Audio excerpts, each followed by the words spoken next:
to the flag of the United States of America and to the republic for which it stands, one nation, under God, indivisible, with liberty and justice for all.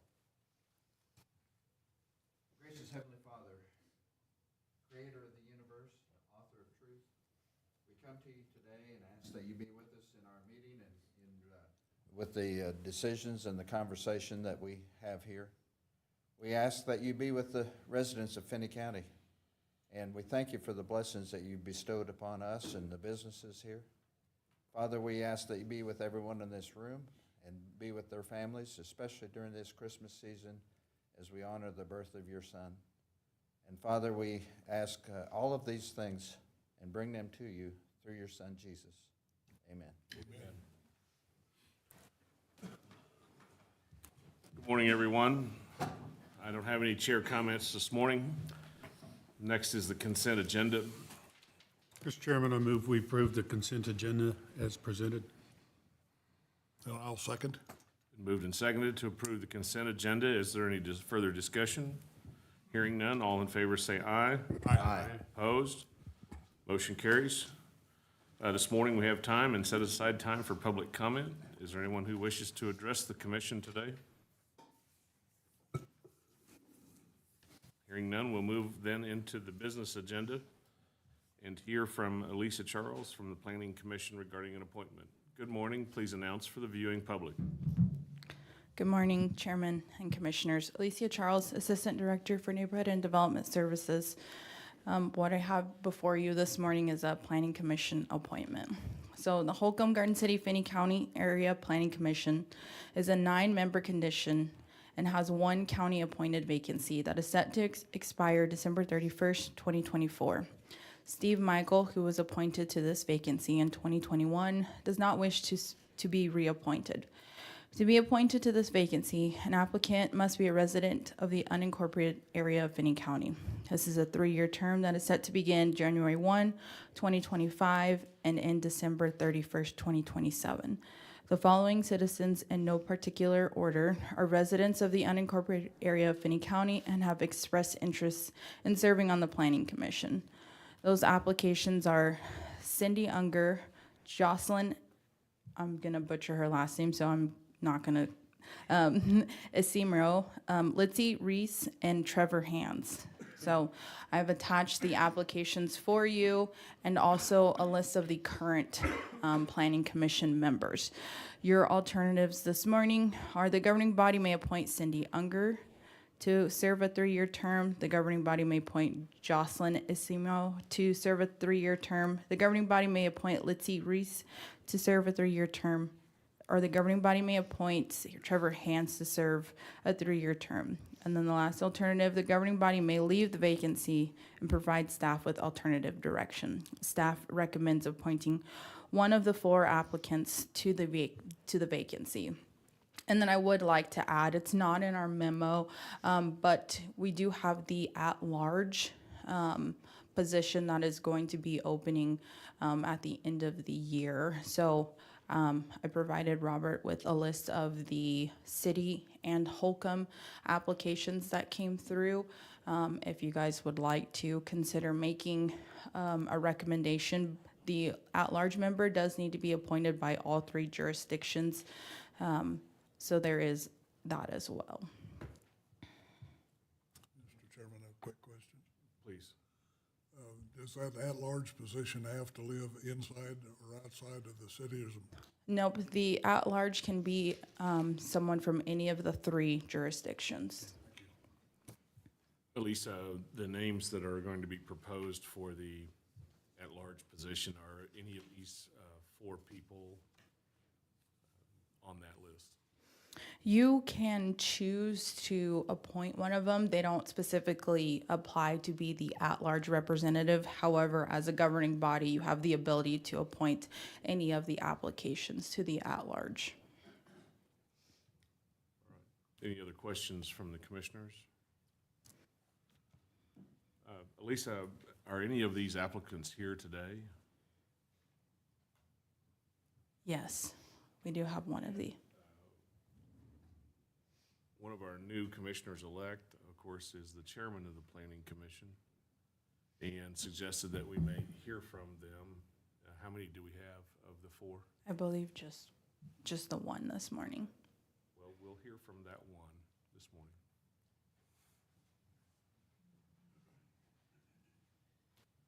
Good morning. I'm Trevor Hands. I heard about the opening for the Planning Commission from Vicki Gurman. I expressed interest in it because I'm pretty much a lifelong member of Finney County and very interested in its growth. And I'm just here to serve my county. Right. You have the upcoming position for the jurisdiction of all three. Do you wish to just be appointed as a Finney County representative on this commission?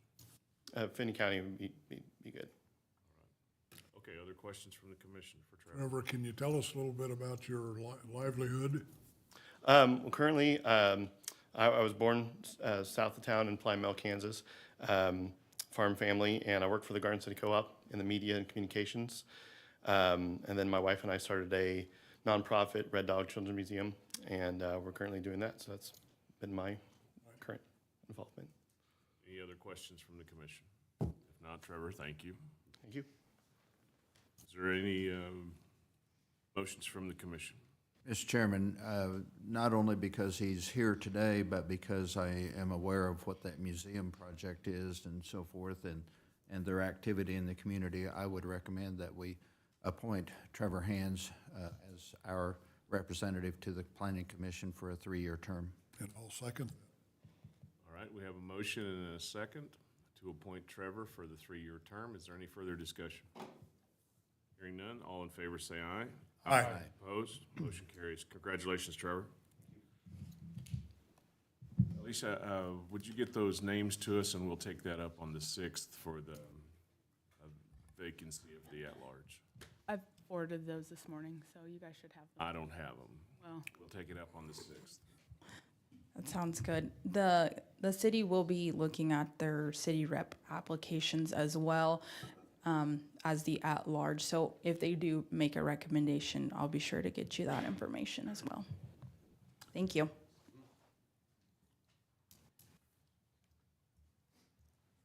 All right, next on our agenda is to hear from Lana Duvall, President and CEO of the Economic Development Corp. Good morning.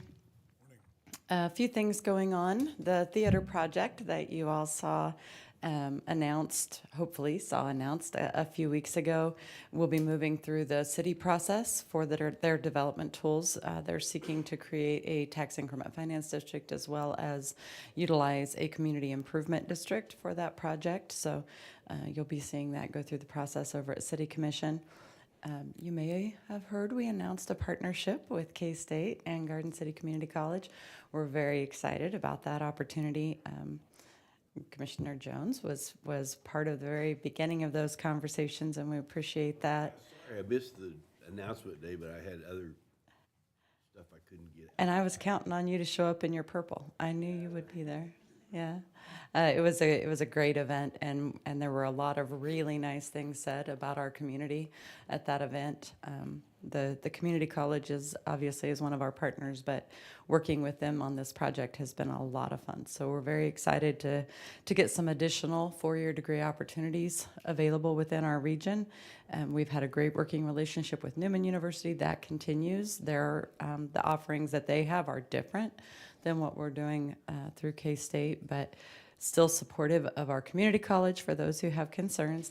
Students will still go through Garden City Community College and then transfer into KSU for their completion of their bachelor's, and hopefully we ultimately see folks pursuing master's degrees and even doctorate level programming through K-State. Northwest Industrial Park, I'll give you a quick update on that. We had some discussions with the county's engineering team and legal team and development team on moving forward the grant application that you authorized for KDOT. I did reach out to a private entity that I thought might have an interest in developing that. I heard back from them yesterday that they are pursuing purchase of the remainder of that property. So we'll be bringing that to you. We'll wait until the new commission obviously is seated. We wouldn't want 60% of you leaving and committing a future commission to to anything in particular. So we'll wait to bring any of the development tools that we may need to utilize for that project. We'll wait till the new commission is seated for that. And then finally, our annual meeting is scheduled for January 23rd at 11:30 at the Endowment Room, and we certainly hope you can be there.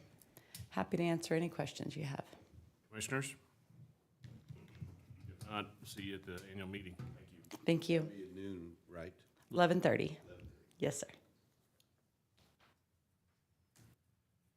All right, next on our agenda is to hear from the architect, Sean. Good morning. Morning. So the jail planning committee asked me to come and give you guys an update on where we're at with the process for the remodel of the LEC and potential new jail. I've done a PowerPoint that we will go through.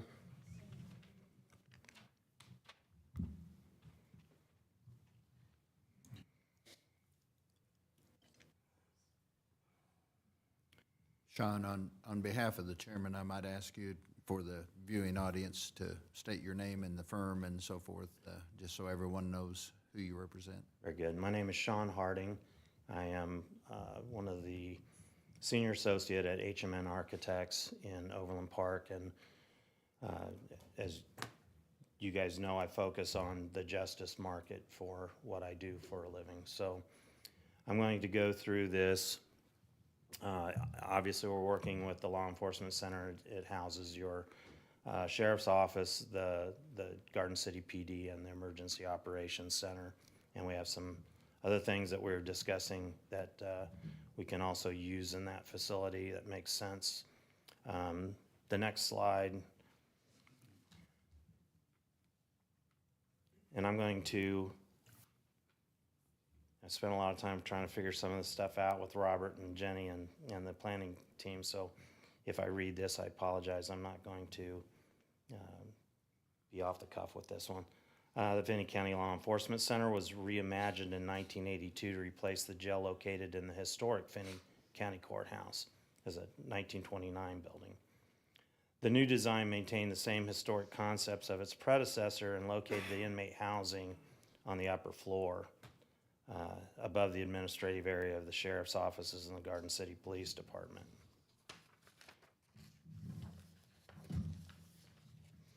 The growing need of the county required additions to the existing LEC to meet the bed and space demand. The north addition situated housing over the existing vehicular sally port and created a garage space to access the secure transport area.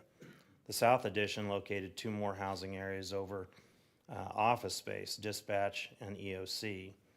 The additional beds and plumbing requirements adds to the issues they are already dealing with.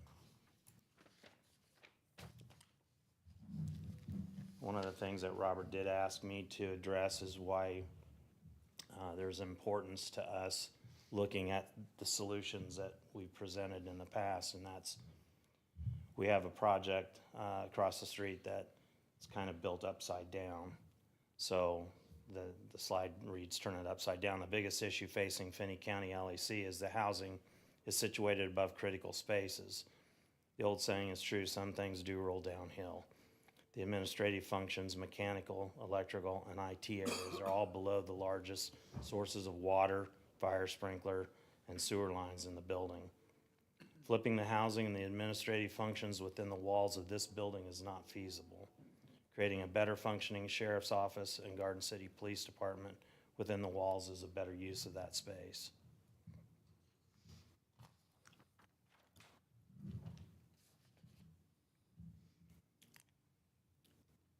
I'm going to ask that some of the department heads also speak in this portion of it as we get a little further down, but the deterioration of the building systems is the greatest concern. Jails are a 24/7 building, open all year long. People housed there have little regard for the repair costs associated with the waste and the damage. The following slides are a pictorial of the day-to-day issues that county's sheriff staff, Finney County Maintenance, and the Garden City Police Department deal with every week. Along with the damage to the facility, there are other concerns to be considered for those people that work within the facility.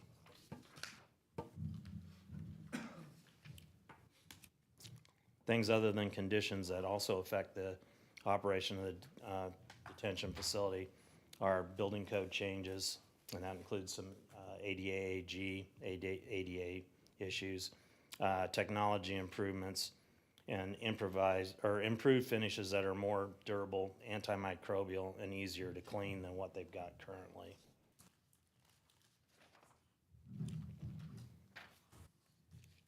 And you'll see a few things here. We've had some water damage where sheetrock had to be cut up and be replaced because of flooding situations. If you walk through the building, you'll see ceiling tile damage everywhere. Access to valves in some places are not, the access was made with a hammer, obviously.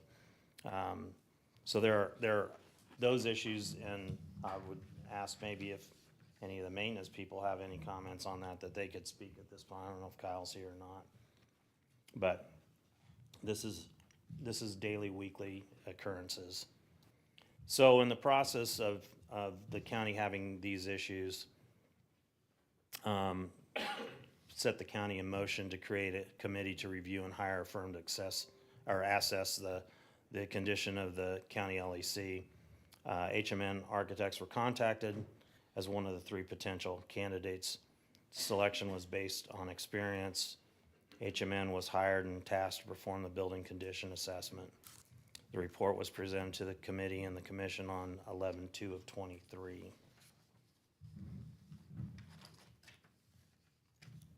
The assessment, as what leads us here today, discussed some of the same things that you just saw on the screen.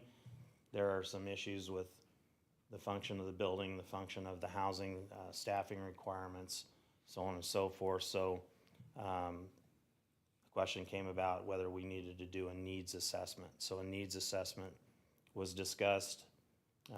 We sent out some letters to candidates. A firm called Justice Planners was hired. I'll talk a little bit, and this is gonna be the Reader's Digest version because, as we all know, Patrick was very good with all his numbers, and I'm going to give you a short summary of what Patrick and Alan came up with on that. The report noted that many jurisdictions have seen a plateau during the COVID crisis, and there were fewer law enforcement officers on the streets and a slowdown in the judicial process. One area of crime that hasn't seen reduction was violent offenses. They also noted that there is now an uptick in all crime post-COVID.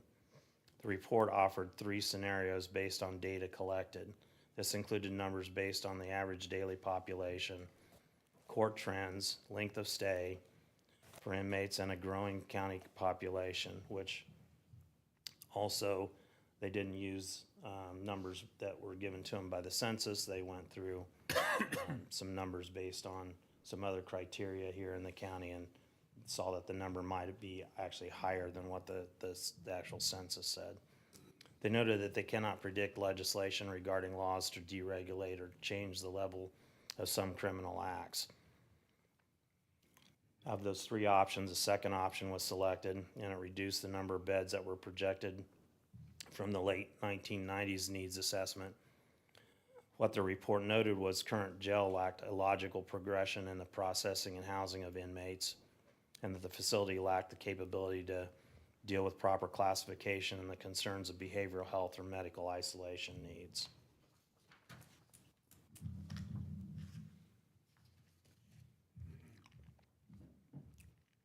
HMN was then again retained to take Justice Planners' data, refine their programming master list to a usable building program for Finney County.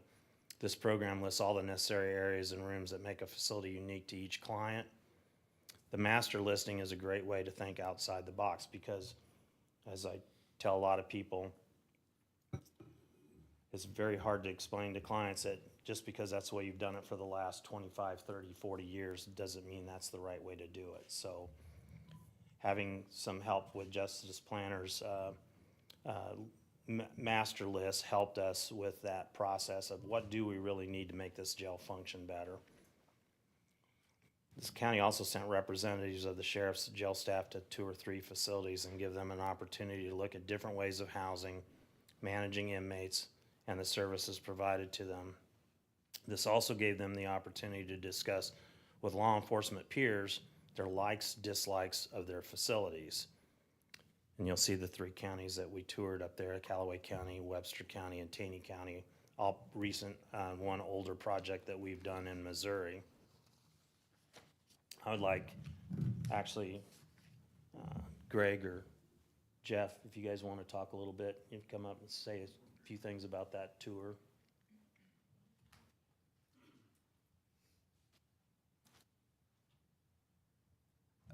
Greg Hantz with the Finney County Sheriff's Office, Jail Administrator.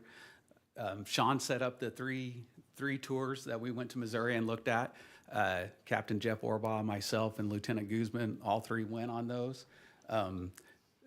We learned a ton, I think, with Sean going through those. All 3 of them said there was never enough storage in any facility. That was one big change. A scanner, they all had scanners, which stops the drug flow into your facility, which is hard to do otherwise. The 3 places, 2 of them were extremely nice. The third one was kind of bunched up in a pre-existing building. I think the designs that we're looking at was some of the ones from Callaway County and Webster County. Those facilities seem to flow nice. We like their booking areas. We like their idea of usage of inmates. This will also reduce staff, which should help us in the future as well, since we struggle hiring enough people to run the facility that we have now. So, any questions? Commissioners? Not at this point. One of the things that I take a lot of pride in is our clients. Yes, Excuse me for interrupting, but just so you're aware, Kyle did come into the room. Oh, Kyle, we showed some pictures of some of the issues that you deal with on a daily and weekly basis. Did you need to tell them anything that's happening recently that is of concern?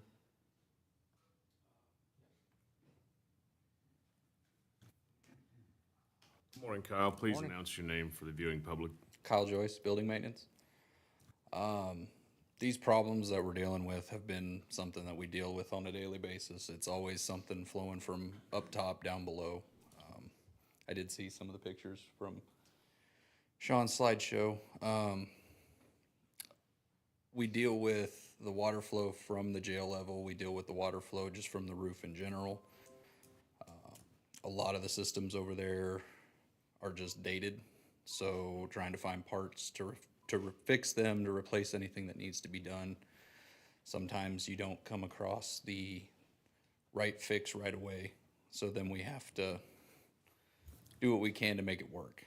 A lot of the stuff we can't get anymore, like the tile and everything, it would be complete replacement, sealing, anything that we need to do to stop it. So I think these issues are just gonna keep happening as we get farther into this, because there's not a whole lot of stuff we can do with what we have. Other questions? Thank you. Thanks, Kyle. So we took that building program. What I was going to say earlier was one of the things I take a lot of pride in is our clients that we've had, our past clients, we've maintained a relationship with, and they are very easy to talk to, and the questions that were asked by the Finney County Sheriff's Department were readily answered. If they don't like something, they'll let us know if they don't like something, and that's what I learned from every project that we do.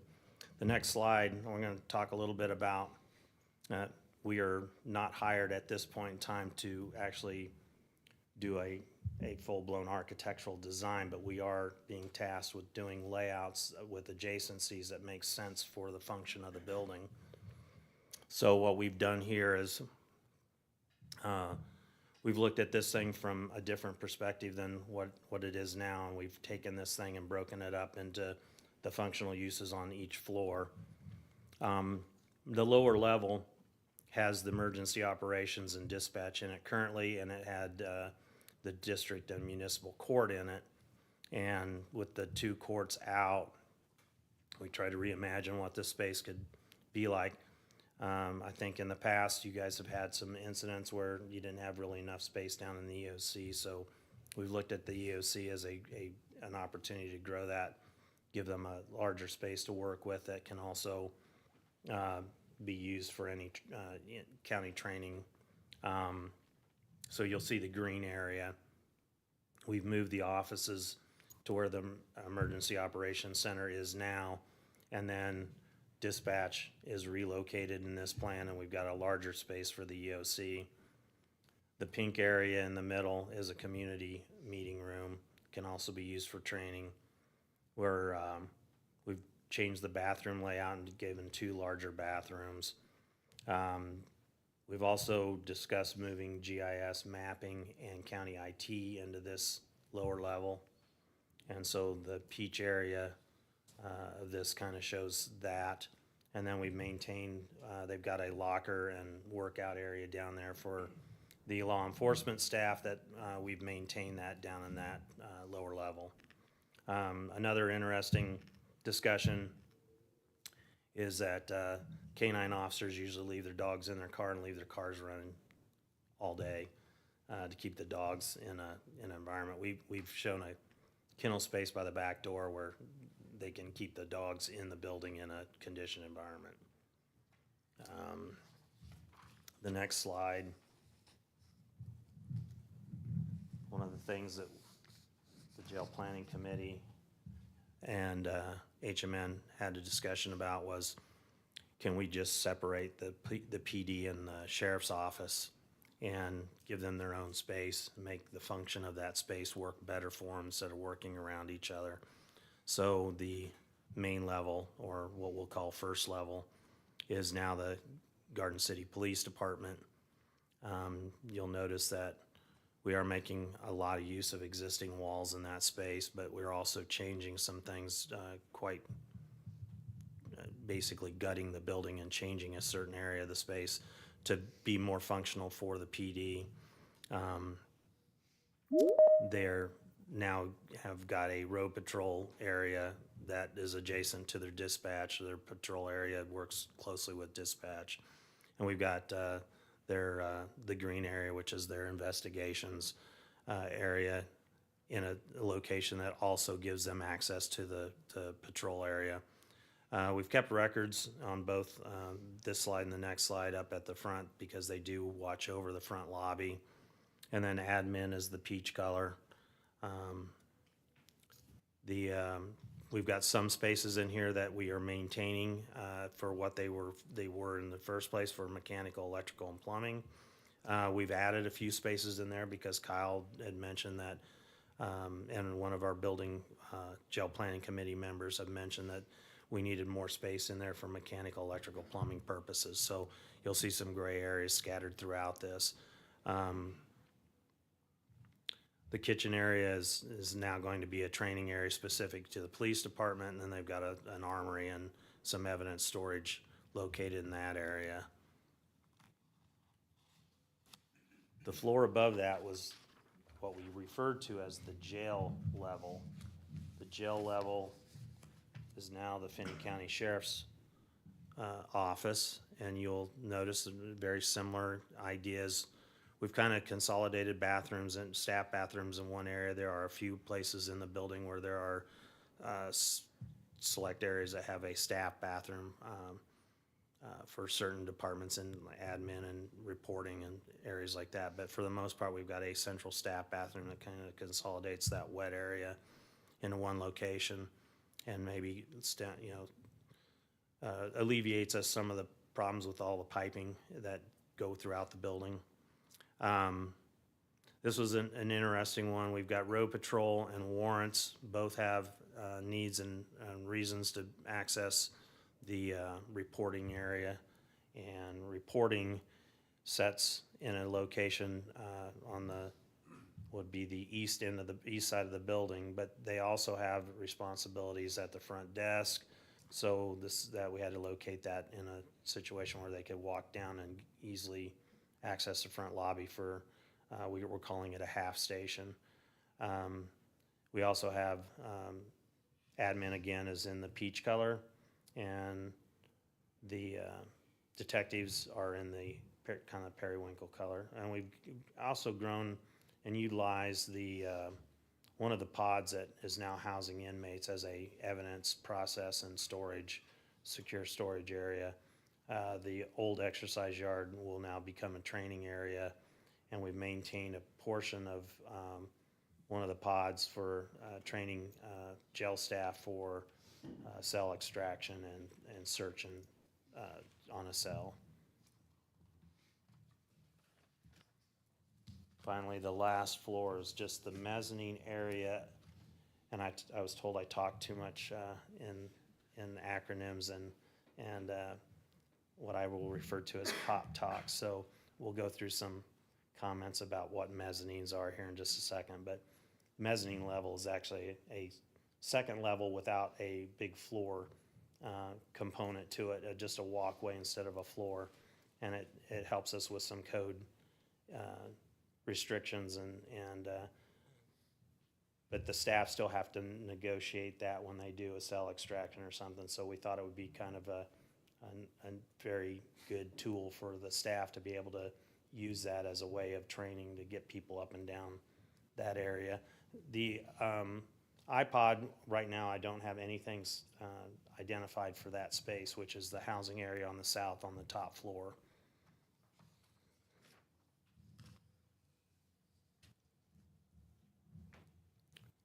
So as we move forward with this, technology's changed drastically since the construction of this building, either the 98 or the 83.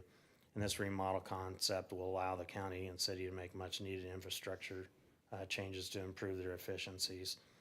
The process of documenting these buildings also brings a technology that will assist providing better construction documents and job site project goals. With the use of virtual reality, we can help work with the user groups and view their areas and make design changes before they're discovered on the job site. As you can see, as we build these floor plans, we're also building a model of the building, which is a benefit to our engineers. It's also a benefit to the contractors that get the work. So let's talk about jail terms before I talk about a jail plan. A mezzanine is a second tier of cells. It's accessed by a stair to a walkway, but it doesn't have a second floor per se. So what that does is it keeps me from having to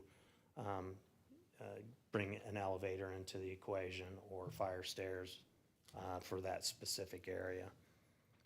Sally port. I use the term sally port or man trap every once in a while. Sally port's basically a controlled space that you bring inmates into so that they don't have the opportunity to take off running on an officer. So we use man traps at any exits outside of the jail itself. There's a 2-door exit process.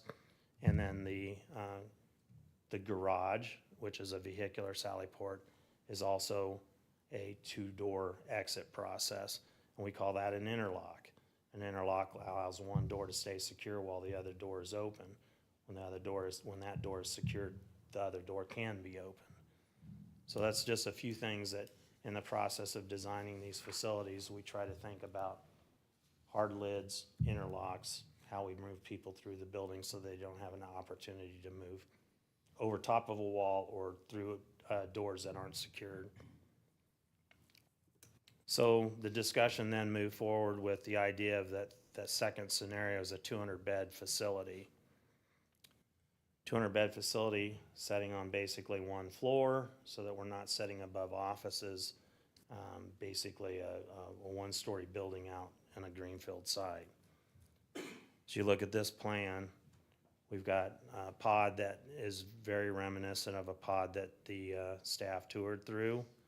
It is a pod that gives you 10 areas or 10 day rooms that you can use for classification of inmates, Classification of inmates is simply, if you think in terms of temperament, you've got minimum, medium, maximum security males, minimum, medium, maximum security females, and then usually have a SEG area. SEG is people that get out of their cell 1 hour a day and don't have a lot of freedoms because of their temperament. That takes care of kind of the normal populations of jails, but what we're seeing now is that there are a lot of problems with mental health. And then with the pandemic, we've also seen some issues with just medical isolation. So what we've shown is a typical housing pod on what I'll say the north end or the top of the drawing. And we've got another half pod over to the east side of services and booking and intake. And those are pods that can either be built as a single floor without a mezzanine, or if we want to talk about future growth, that's an easy way of designing in future growth into the facility. But it also gives you all those day rooms available for those special housing needs. We show a central control area as part of that octagon or the yellow secure corridor that goes around that one area is an octagon shape. That is a housing control above and then a central control below. We like to give them a visual so that if everything went down, they'd still be able to visually see each other and communicate that way. The purple area is the booking adjacent to the yellow vehicular sally port, and we have services up above in the light purple lavender color. Then the green is the admin portion and training that we worked out with programming with Greg and his team.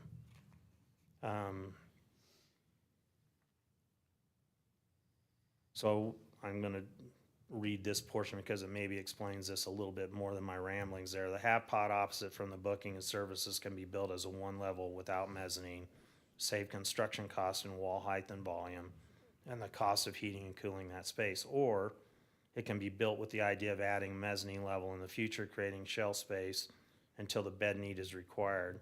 We also have identified an area where future housing pod could be constructed, which is the box to the right of the full housing. One of the things that the jail planning committee tasked me with was they needed an avenue for growth for future generations. So that's one of the ways we've addressed that. So next slide. We are coming kind of to the close of our programming, and we're working more in the pre-referendum services portion of our contract. So there's got to be some revisions and confirmation of the conceptual plans that I've presented and the square footage that goes along with that. We need to get current justice project cost information and inflation rates and create a budget related to the timeline that identifies the referendum and the bid dates. Use that information when developing the ballot language because you don't want to set ballot language that restricts you.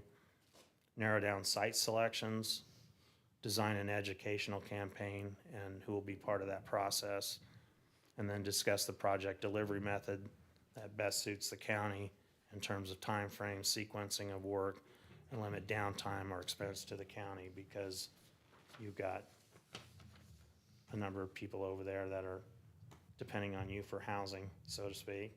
And we've got to be able to do something that limits your out-of-county costs regarding those people. So the next slide talks a little bit about that timeline. And we're trying to condense something that is about 5 years long into a timeline here. So it's very, very condensed at this point in time. I've printed off one that's a little easier for me to read, but we're talking by the end of 12/16 of this year, we're going to be done with our programming. We will go through the revision of conceptual plans and hope to have that done at the end of the month of January. Same with site selection, and then by February 15th of 25, we will develop a project budget. Same date, 2/15/25, we'll have the state tax committee request it turned in. By the end of March of 2025, we'll have ballot language created. Same date, 3/30 of '25. We will develop our educational campaign. July 1st of '25, determine construction delivery method. End of January of 2026, selection of construction managers or management. September 31st, October 31st, completion of design of 2026. And there's some milestones that are buried into this. On 11/4/25, we'll have the referendum vote. January of '26, January 31st of '26, we'll authorize bidding of project. March 1st of 2027, select subcontracts. May 30th of '27, notice to proceed. And then we'll move mobile modular housing or modular units onto the site, the jail site on 1/1 of '29. I think we got a few more that I'm going to add to that. So let's tell you, this is a complicated set of a series of things that we're discussing at this point in time. Jail completion of 12/31/29, 12/31 of '29 facility day orders and policy procedures developed. January 31st of 2030, facilities fully operational, and July 1st of 2030, LAC remodel is complete. Now, that's our first attempt at a timeline on this, and I think that we may see some of those adjust and shorten, but at this point in time, this far down the road, that's where we're kind of setting our standards right now. Commissioners? Mr. Chairman. Yes. Sean, can we go back and, on the slides, to the basement level of the building? Yes, sir.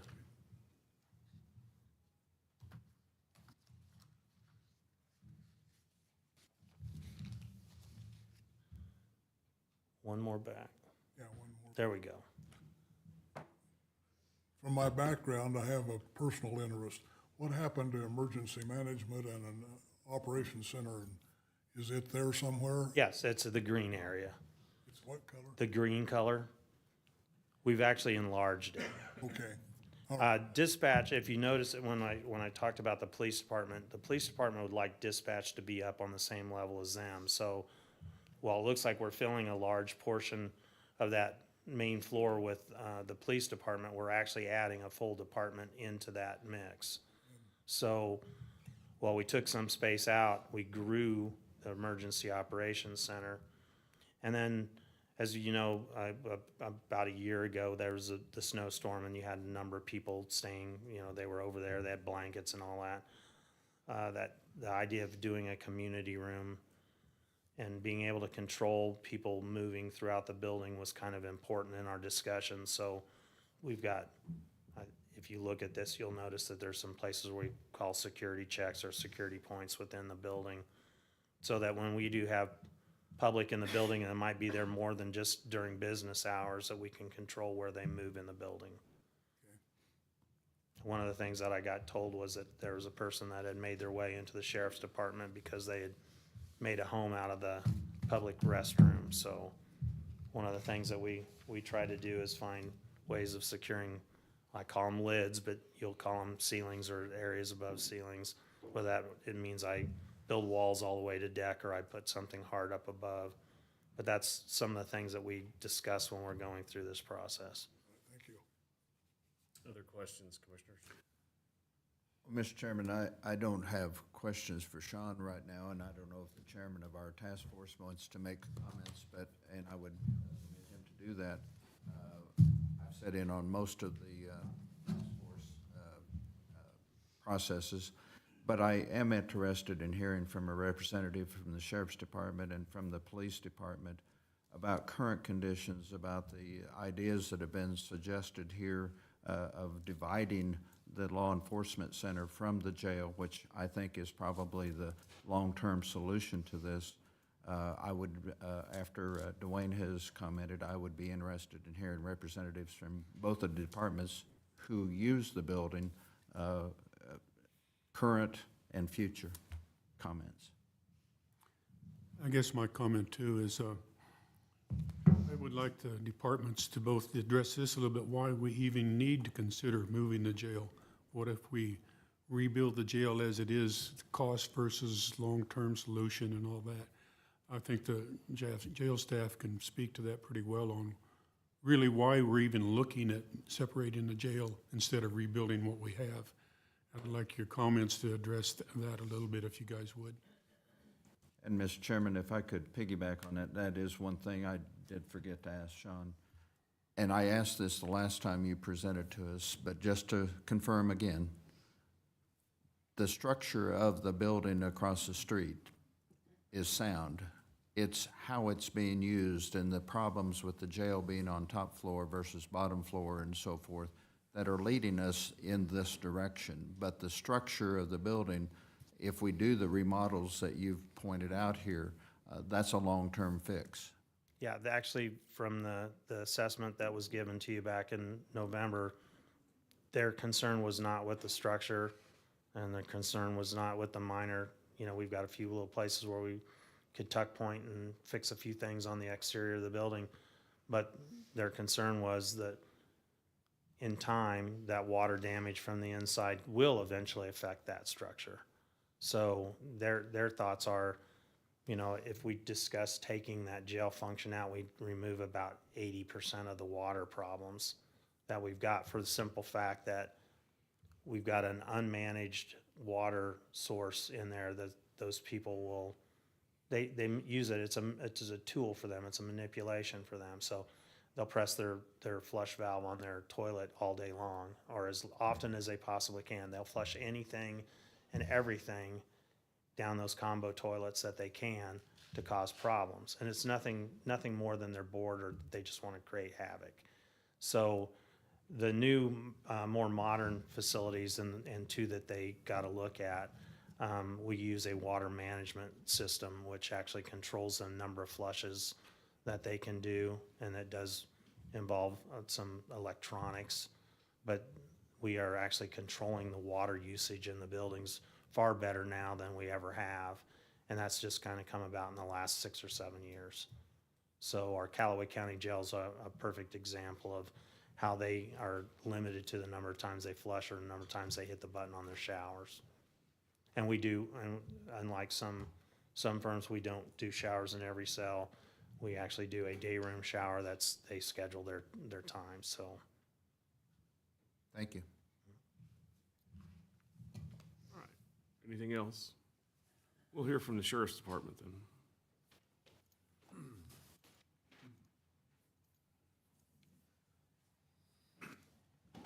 Good morning. Steve Martinez, Undersheriff for Finney County Sheriff's Office.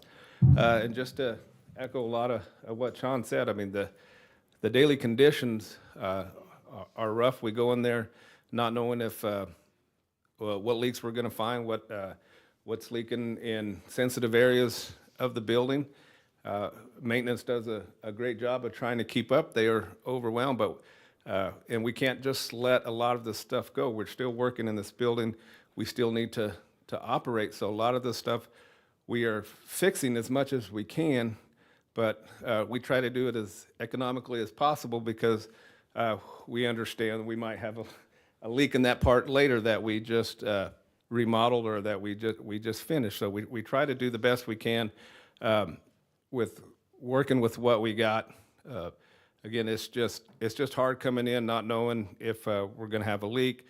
Sometimes the odor is real bad in the building from sewer gas smell, and it just makes it difficult. I came in to my office Monday and I had I should have brought it, a piece of broken off tile from a tile up on the jail floor that had a sharp point on it that could be a security and safety hazard for our jailers, because that's just our tile is popping up and breaking off, and it's they can be hard, sharp pointed edges that our staff has to deal with on a day-to-day basis. So. Anything else from the sheriff? Well, my question is, that's current. Going into the future, and I think you've sat in on some, if not all, the presentations and so forth, but the ideas that are being suggested to us from Sean and his firm of splitting the jail from the law enforcement center and so forth, your observations? Yeah, and after thinking about it, I wish we could all stay in the same place, including the jail, but just with the way that building is designed now, having the jail floor on the top, we can remodel it all we want and spend millions of dollars up there. We'll still run into the same problem 5, 10, 15 years later. So, an off-site jail or a different jail, one level, taking building maintenance into effect with making it easily accessible for maintenance to work on things when they need to, I just think is the best option right now. Thank you. I'd like to piggyback on that a little bit. That was my whole point about asking about this. If we refurbish the building exactly as it is, it's not a long-term fix, because those problems are going to continue to happen no matter what we do with the jail on top. Is that not correct? That is correct. So, yeah, no matter, we can use the new technology and stuff up there, but, we'll always be fighting gravity and we'll always lose. Sheriff-elect, are you recommending to the commission that we build the jail facility first and in conjunction with the remodel of the LEC? Yes, that's what I would recommend. Matt, you're here, and also your chief is here. Do you want to hear from the chief, or do you have any words to address? All right, very good.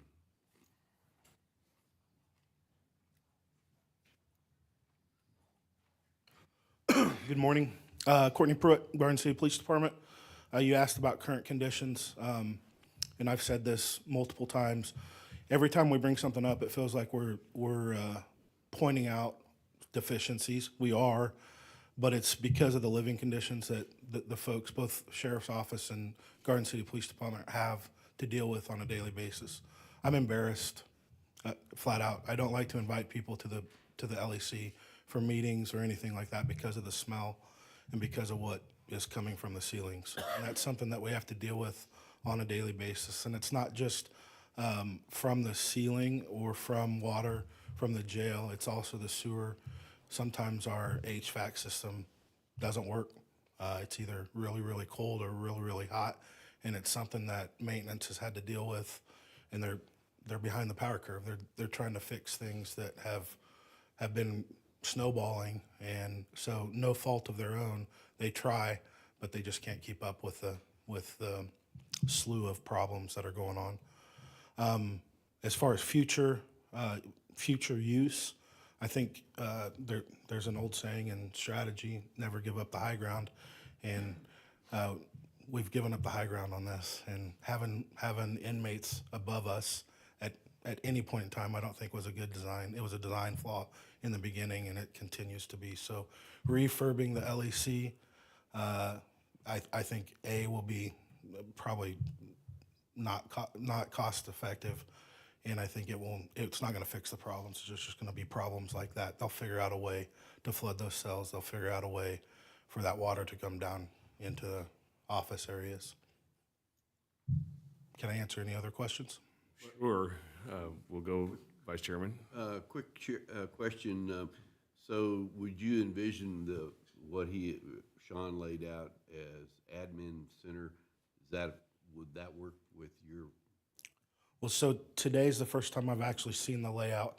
So I hate to answer that question and say yes without having the concept of doing it. Absolutely, the concept. And I think probably what everybody's wanting to know is, do we still want to work with the sheriff? And I absolutely think that that's what we want in the future, is to be housed with the sheriff's office. It helps out with relationships, and it's very, very efficient for if I need to get up and walk and talk to the sheriff about a problem, or if they need help or we need help, we can go do that. So did that answer your question, sir? Okay. Who was? Well, I was just, mine wasn't a question, but you've just stated what I was going to applaud you for, and that is the cooperative spirit that the city and the county have had with law enforcement over these years. And yes, these floor plans and so forth that Sean has presented today are just ideas that how they could be used, but it's keeping both the police and the sheriff in the same building administratively, and you've answered that question. So We're frustrated. I understand that we're frustrated with the living conditions, but I think everybody is. So. And I get that currently. Yeah. Yeah. But you've answered the future question to my satisfaction. Chief, are you recommending to us that we proceed to build a standalone jail and remodel the LEC? Absolutely. Appreciate Yes, sir. your opinion on that. Anything else? Thank you. Thank you. Can we get the architect back up, please, Sean? Is there anyone else that the commission or the architect wants to hear from this morning with regard to the design of building, or the idea of building a jail and then the LEC? Yes, sir.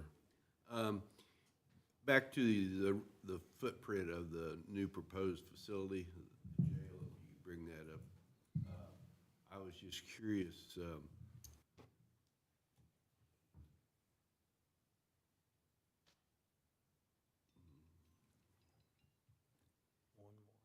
Right there. there we go. How much land space does that footprint need for practicality? How many acres? Square feet don't tell me anything. Yeah, I've told Commissioner Drees that 5 acres is optimal. We can do it with a little less. To give you an idea, the top full housing area is about 140 foot by 140 foot. You're gonna need a drive that goes around the building for fire purposes and also for the sally port. And then you probably want impound lot and some other things that would need to be discussed. But that's the optimal 5 size. to 10 acres probably would be optimal. Yes. I think your wording at 5 is the minimum, is what you've told me. 5 is the minimum. Okay. Well, that gives me enough perception of the area. 5 to 10. The other thing that I don't think was really addressed or answered in a question I heard earlier is when this building was built in 1983 or it was occupied in 85, and you had a police department and a sheriff's department in there, you added a jail or more jail onto it in 98. Those departments have worked basically within the same confines for 40 years. Those departments have grown, and so when people ask me, why did I separate the sheriff's department from the police department, there's no reason, there's no problem with the two departments working, they just need more space. When we went through the programming process, their square footages, if combined, would exceed the footprint of the floor they're on. So that's why we separated those two. Also, in this new facility proposed, what we're conceptually thinking about, the requirement for a mental health space for inmates, is that kind of in the area? Because the state seems to think, Yeah. what I've seen from the state needs more and more facilities. So the area, the blue area, that's the half size to the right of the purple and the lavender area, that actually could be special needs housing or special housing. For the most part, area requirements don't change in those situations. We may change the furniture type that goes in cells. We may even put a little bit different finishes in those areas. But for the most part, they lay out and give you some flexibility because they can also be used as a regular cell. If it's a behavioral cell, that we do have special furniture and some other things that go into those spaces that, it's a kit of parts that you can remove and add. Can we go to the timeline? I have concerns. I'm gonna get my notes while we're doing it.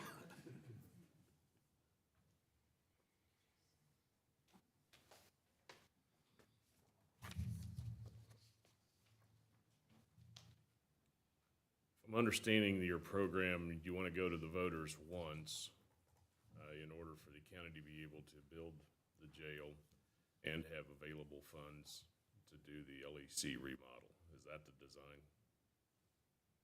Yeah, I think that was the intent for that, yes. The vote is essentially 11 months from now, Yes, November 25. right? And once we get to that point, explain to me why it takes 4 more years to build a jail. And that's what I mentioned when we were up there. Some of those things may streamline. The hiring of a construction manager will also help us a little bit with sequential work environments. You've got people that are housed next door. You could pay out of housing costs to other counties if you want to move them out and start the process of the LEC sooner. But you won't have a facility built that you can move them directly in Finney County. So we're trying to juggle a few things right now as to where we're going to be with that in the process. If we build the new facility and then move inmates over, then we can start a process over in the LEC. There might be some areas that we can start on that sooner. And again, I would probably say that some discussions with whoever the construction manager is on that from a sequencing standpoint may be important in this conversation. Well, conceptually, I see it as build the jail and then we'll start on the LEC. Is that a wrong move, or? That's where we're at with this timeline currently. You don't want to do both of them in conjunction at the same time? Otherwise, you'd be paying some other county to house your inmates at a very expensive I cost. thought that was what the mobile facility was, where you just brought in them. Some of that would be actually even for staff, for training purposes, to have mobile units out there to start getting staff acclimated to the building, get them ready. And when inmates come over, they're not learning on the fly. They're actually having a chance to do, we call it transition training. There is the main problem, does not go away for the office staff. They're gonna get rained on for 3 more years, 4 more years. And Kyle's doing his best to stop it, but it's very expensive if we do them both at once. Try to house them, pay another facility to house them while we're doing all this would be. In the process of doing this, I mean, this last week, Robert and I spent a lot of time just kind of going through hitting these targets. And by no means is this final timeline. This is our first blush attempt at trying to figure out exactly the sequence of the parts and pieces that go together in this process. I think it will tighten up a little bit, but I think we need to have a better understanding. Again, I've not been hired to do the design yet of the jail. I've done a process where we've shown where departments are and where spaces are within that department, and kind of a layout for the pre-referendum services. At some point in time, that discussion does have to occur where, you know, I think the number of beds that you would have to house out would be a significant cost to the county, and I'm trying to avoid that. But there is some opportunities down in that lower level to begin that process of working the LEC that may help us. Obviously, dispatch is sensitive. We've got to keep dispatch functional.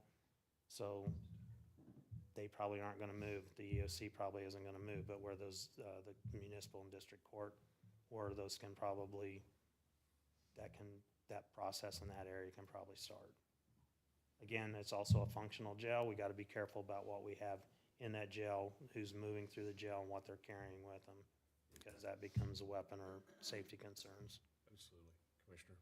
Sean, I have a question. As you see the concept of remodel across the street, assuming the police department relocates temporarily in their verbiage so that space is available, what happens to the sheriff's office through construction? Do you build around them? Do you do a floor of construction and move them to that floor and then move the construction crew to another? How do you see all of that working? Because I see that we take away their gas mask and give them a dust mask if they're going to be in the middle of that. Yeah, so that's part of that discussion that Robert and I were having at some point in time. If the third floor, the upper floor, the jail level on that, right now, it houses people all the way to the south end of the building. So those people aren't gonna go away. I can't really do a whole lot on that floor until, right now, we've got the sheriff's department and the police department residing together on the floor below them. So at this point in time, until that third floor is either vacated or we may have some opportunities down on the lower level where the EOC is, we're gonna have to get something built to move those people off that third floor before we can start that shift between the PD and the sheriff's office. It's gonna be quite a shuffle. Yeah, it's gonna be a big shuffle. Thank you. I might interject on that, and until those guests are not above you, you gotta be very careful what you do below whatever section, so it's not ruined before it's even finished. Correct. And that's what, you know, these projects are complicated. We do, our firm focuses on healthcare and justice. They're both institutional occupancies, and we do a lot of work in hospitals where things have to function during the process of construction. This is no different. It's more about movement of people than services in a hospital, but we can't just shut down a hospital. We can't just shut down a jail. So we work closely with construction management firms on these type of projects, and they usually have a thought of how that sequence will work. They usually have a pretty good plan on how they can secure areas that need to be secured. And they're all very good at controlling construction and dust and stuff like that. They've got systems now that are much better at that than even 10 years ago with HEPA filters and all that. In this case, we'd have to worry more. There would be that concern, but there's also security concerns that we'd have to maybe erect some temporary walls in some places.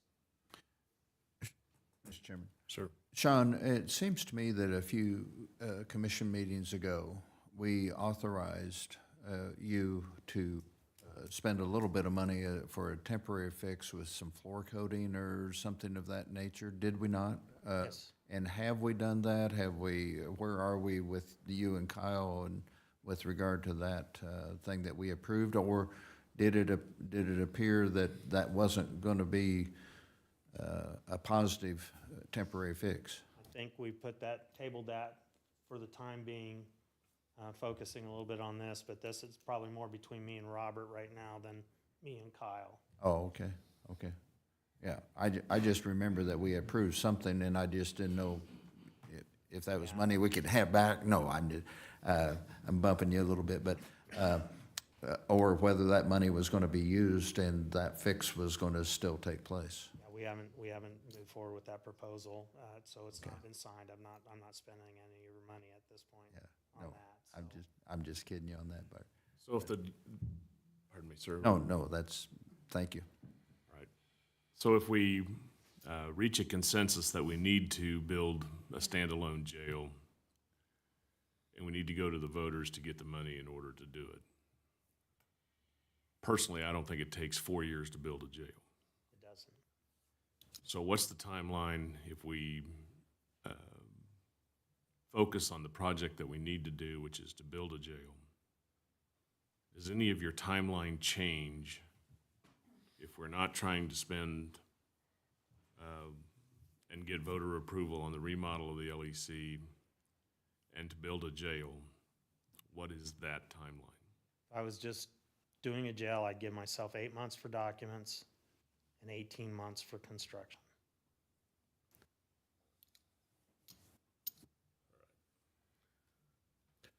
We'll hear from Matt Allen. Matt?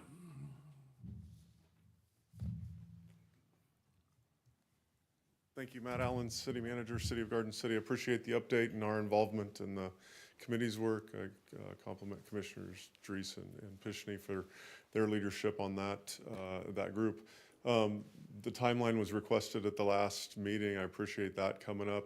I think it gets us most of the way there from a city's perspective. While we understand the jail is the critical path question for the county commission, understanding when that LEC remodel might happen on your most optimistic timeline is really what we're we're hoping to arrive. So this is probably a question for the architect, like what's the piece that adds on after the end of the timeline you have shown that you might think the LEC remodel's ready for moving back in.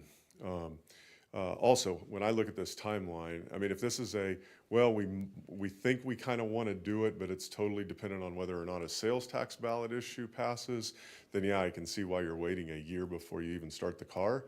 But if you're of the opinion, we need to do this, we also need to figure out how we're going to pay for it, but we need to do this, I don't see why you wait a year before you start the design. You could speed up the timeline by a year, shown here, by just committing to the design piece. That's a personal observation, so. Right. If you would hold on, we'll get Sean back up here to see if he can answer your question, sir. If we just build a jail, if I understand Matt's question, then what's the timeline for the work estimated for the LEC? Because I think that's what he has to take back to the city. Right. So if we took this and broke the thing into two pieces and we're doing a jail, and then I'm doing just design and construction on an LEC, the timeframe's much shorter than the 18 months for the jail because of the materials, and you've got existing walls. So I would say that that's probably a 10-month time frame, maybe a year, to do that because we're talking about 3 full floors. Documents on that, I would guess, are closer to 6 months. Again, we're doing this is going to be metal stud and chipboard for the most part. It's not going to be detention grade, precast walls and masonry that's slug full and stuff like that. It's going to be a lot more like a tenant improvement type project than it will be even a new construction. So if we're 2.5 years to build a jail, then after we're done with the jail and get the prisoners out of there and we have a plan, we're talking about another 18 months for the LEC. Does that answer your question, Matt? Yeah, it does. I think Live with that, Sean. I think another question, though, that needs to get brought up is do we treat this like 2 projects or 1 project? Do we have one contractor doing a jail and one contractor involved with the LEC remodel? I will tell you, I'm trying to get my hands around that one as well. What do you recommend? I think it could be done as two different construction teams working on that. Now, Robert might have a different opinion, and I'd like him to offer his thoughts on that, but I think you could break that into 2 separate contracts. But, Mr. Chairman? Sir. But then the other piece, Sean, and I'm looking at Robert as well, would be the funding aspect. And I don't know if we can break that into 2 or that needs to be 1. Yeah. So isn't that an important component to this question as well, Robert? Sure, and you can either way on that, on the funding. In essence, what you'll do is issue temporary financing for the beginning of the construction of that, and you'll be able to do that for up to 4 years as you move forward on that. More importantly, you're going to have to make a determination on which funding mechanism you're going to use. The county only has 2 options, as you're well aware. You were presented that earlier this spring, whether you go with the Public Building Commission or a sales tax referendum on this project, because it more than exceeds your ability to bond this project out. As far as 1 or 2 contractors, it can be do with either one. There may be some efficiencies if the contractor is large enough to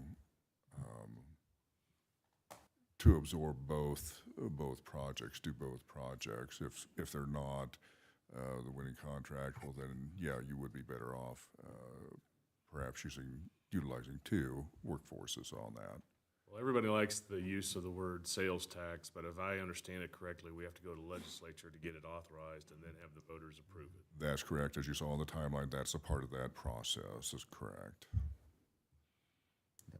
And if it was under 1 contract, it would just be a different set of subcontracts. Correct. That would work on the other building. And there probably would be more local involvement and probably easier bonding capabilities on that than, say, on a large precast jail job or detention equipment, cell packages and stuff like that. Matt kind of brought up a thought. To really proceed, would be nice to start the actual drawings and architecture. Do you risk doing that before voter approval? It would be, you'd save 7-8 months if you did it, but then you'd have an expense without Yeah, knowing full, you have voter approval. could be an expensive doorstop, you know. That's the big concern on that is that, and I've been to counties where I've seen it done. They drew a building and it didn't pass, and it sits in the corner of the office and collects dust. You may cringe to hear that an architect says he's turning down work, but I mean, that's the reality of it. I'd like to quantify that risk. What's it gonna cost to get the jail designed over the next 9 months while we wait? We typically Legislature to act and the voters to approve. typically work off of a percentage of construction, so we'd have to get a budget for the building and then tell you what the percent of that would be for our fee. I'm not averse to risk. I'm not fearful of the lawyer or the voters saying no to something that's well thought out and well designed and necessary according to each of our chief law enforcement officers. We haven't heard from the county attorney. She's here, but I'm confident that law enforcement wants a new jail. The voters will see the wisdom of that. We just need to have the temerity to get it started, and the question is, do we start before we get the referendum vote? We got to go to the legislature anyway. I don't know what the other commissioners are thinking, but I'm ready to pull the trigger on it. And yes, we might spend some money, but I think one of the things that people make the mistake on some of these processes is they worry about what the solution is and not explain the need. The need is what is important in this situation. The solution will ultimately help that problem, but I think in the process of explaining to the constituency, you need to explain the need. we have the tools to educate the voters. We have law enforcement on the same page. It is important that we get our ducks in a row so the city has some way to plan on when the LEC is going to be fit and ready to be habitable, so that they have some way of looking to make the decisions that the city needs to make. We need to move forward. That's my opinion. Mr. Chairman, we have two motions we need to consider, so I'll start with the first one. I move that we accept Sean's report. That's what happened to date, and accept that report. I move that report be accepted. Second? It's been moved and seconded that the report to build jail and to include the remodel of the LEC as the plan of action. Is there any further discussion?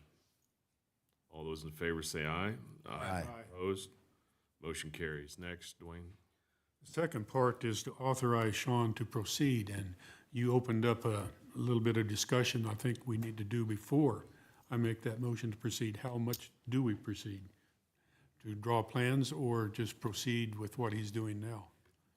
Well, if you... That's my question. In my opinion, if you only draw plans of a concept, the voters will still have more questions as to what you're going to build. If we risk and draw a set of plans for a new jail and it fails, the buck stops with the five of us, including the future commission. So in my opinion, the way to proceed is to authorize plans and specifications for the construction and design of a new jail. Robert, your thoughts, please? Would you prefer to get a estimate quote from Sean on what that's going to cost the commission? That's the safest way to proceed. And when can we have that? All eyes look upon you. Yeah. Well, let's just make it easy. I move that we proceed and have Sean come up with an estimate of the documentation it would take to build the facility. Probably can't do that till after the holidays, but I would second that motion that he proceed with an estimate, yes.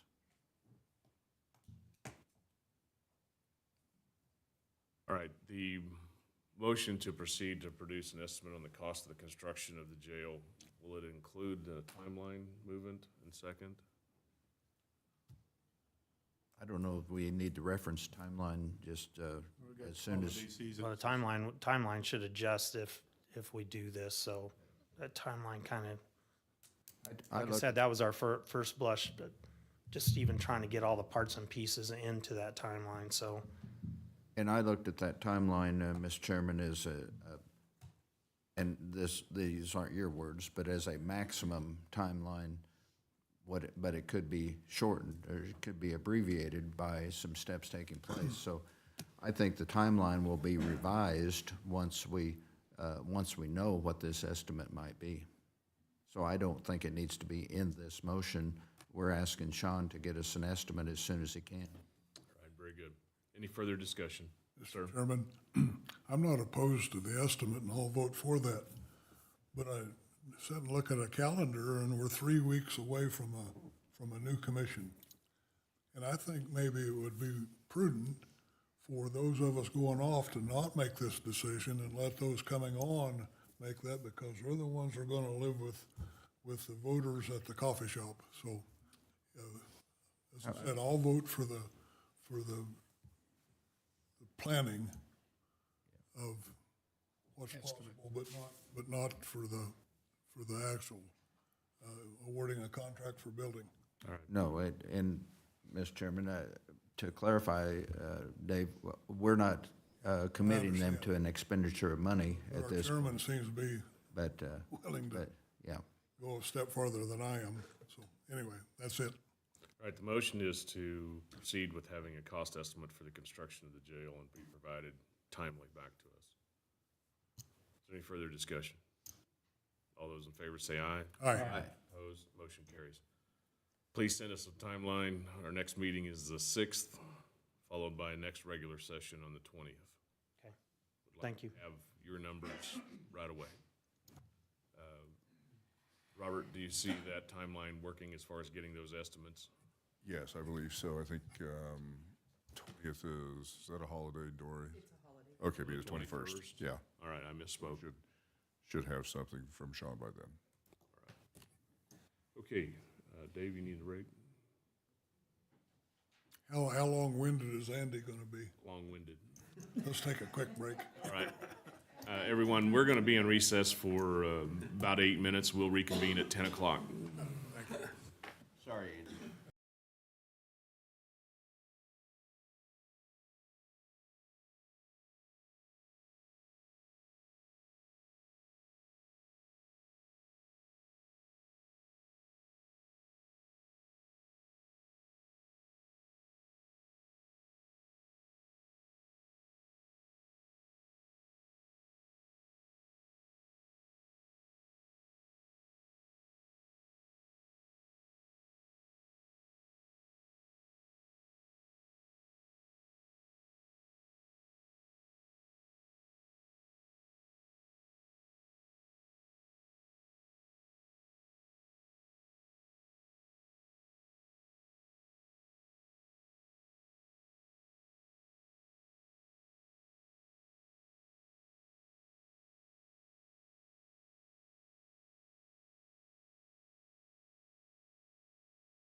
Andy, please announce for the viewing public. Okay. Good morning, Commissioners. Andy Farmeyer with Hutton Corporation. I'm here today to discuss the County Health Department EMS facility and go through a timeline for putting that project out to bid and ultimately seeking authorization from the Commission to do so. So you should have two documents in your packet. First one is titled the timeline for bidding, and the second one is titled framework for bidding. I want to start by just walking you through the timeline. So obviously I'm here today to seek authorization to put this project out on the street to bidding to hire subcontractors for the project. The drawings are 100% complete from Goldberg. They're going to be submitting those to the city during this timeline while we have it out to bid. They'll be submitting it to the city for building permitting and approval. But with your approval, the project, as you'll see, today's the 16th. We're in front of the Commission today. By the end of the day tomorrow, the invitations to bids and notifications to bids will be made out to the subcontractor bidding community. Our intent is on January 7th to host a pre-bid meeting. That pre-bid meeting would be at 10 o'clock in Carol Brown Conference Room here in this building. It will be for all subcontractors that are interested in the project, and immediately following the meeting here, we'll go to a job site visit to the site location, 8th and Mary, for any subs that are interested in seeing the site. Our intent is to make all the bids due. Those bids will be due to me at Hutton by 2:00 p.m. on January 23rd. From there, we will be spending those subsequent days evaluating all of our bids from all the subcontractors, ensuring, vetting them, making sure we've got apples to apples amongst our bidders. And then the plan would be on February 4th to meet with the county administration and committee to review in detail all the bids that we receive for the project. Our plan is to come back in front of the commission on February 18th at your county commission meeting and propose the guaranteed maximum price proposal for construction of the project. And then, pending that approval on February 18th, our plan would be for construction to start in early March on site. Questions for Andy and the bidding process? I have a question, Andy. One of my concerns on a project this size that's a public building is what preference or what do the standards of Hutton have for allowing subcontractors who are located in Finney County to have a advantage if they have the experience and training to be able to provide the services under the subcontract, because the cheapest bid is not always the best. Sure. So, as we review these bids, that's why we'll take several days to review them. We'll go through package by package, and when I say package, I mean, say, the concrete package, the earthwork package, the electrical package, and so on and so forth. And when we meet with the administration and the committee on the 4th, we're going to not only show you the bids, how they matched up with one another, but have those conversations about qualifications, capacity. We'll be offering a recommendation to that committee as to who we suggest we hire for that project. But you as a county have discretion in being able to make a determination if you want to choose somebody other than who we've recommended. Other than price, what are the other qualifications that go into your recommendation to administration, ultimately to us, for acceptance of those? Yeah, so kind of the general term is we generally would want to go with the lowest qualified bidder. Qualifications are everything from work experience, capacity. So as we bid this project out, we've already developed a full detailed construction schedule. So we'll show, it's hundreds of activities long, and it shows in detail everything from breaking ground to installing carpet. That schedule tells the bidding community when they have to be on site, when their work's taking place, and the amount of time we've allotted for it. So that helps us ask them questions about their manpower, their capacity in order to perform the project and do it in a timeline that dovetails with the requirements of the schedule. So that's one of the things we'll also be discussing with them as we're evaluating those bids. If you may, with the administration and providing to us, if there is a discrepancy on bid price that has some of those other factors, I would like this commission to be making that decision. Okay. Yep. So we can, I guess ultimately, I think my recommendation, we start by, at that committee meeting on the 4th, going through that in detail with the intent of formulating a GMP based off the recommendations that came out of that February 4th meeting. If we get into a situation where we have a specific package that wants to be discussed by the full commission, we can kind of modify how we handle that. All right, very good. Questions from the other commissioners?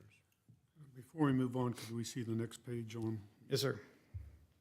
So the next is, I titled this Framework for Bidding. So this is just to let you all know kind of what you'll be seeing as a result of bidding. So essentially the project is, we'll have a base bid, and that's the base design of the project. Within the documents that would go out to bid tomorrow, there will be one alternate in there. That alternate is for lightweight insulated concrete roof systems. So essentially this building is planned to have a TPO roof, which is a single ply membrane roof, which is very, very common, very typical for a building of this type. And there's really two types of systems we're looking at. Your base bid is just a built-up assembly of isonine roof insulation sheets to get you your R value for the roof. The other system is a composite system of insulation and lightweight concrete. It's something I would say it's a system that's maybe a little higher step up in regard to it.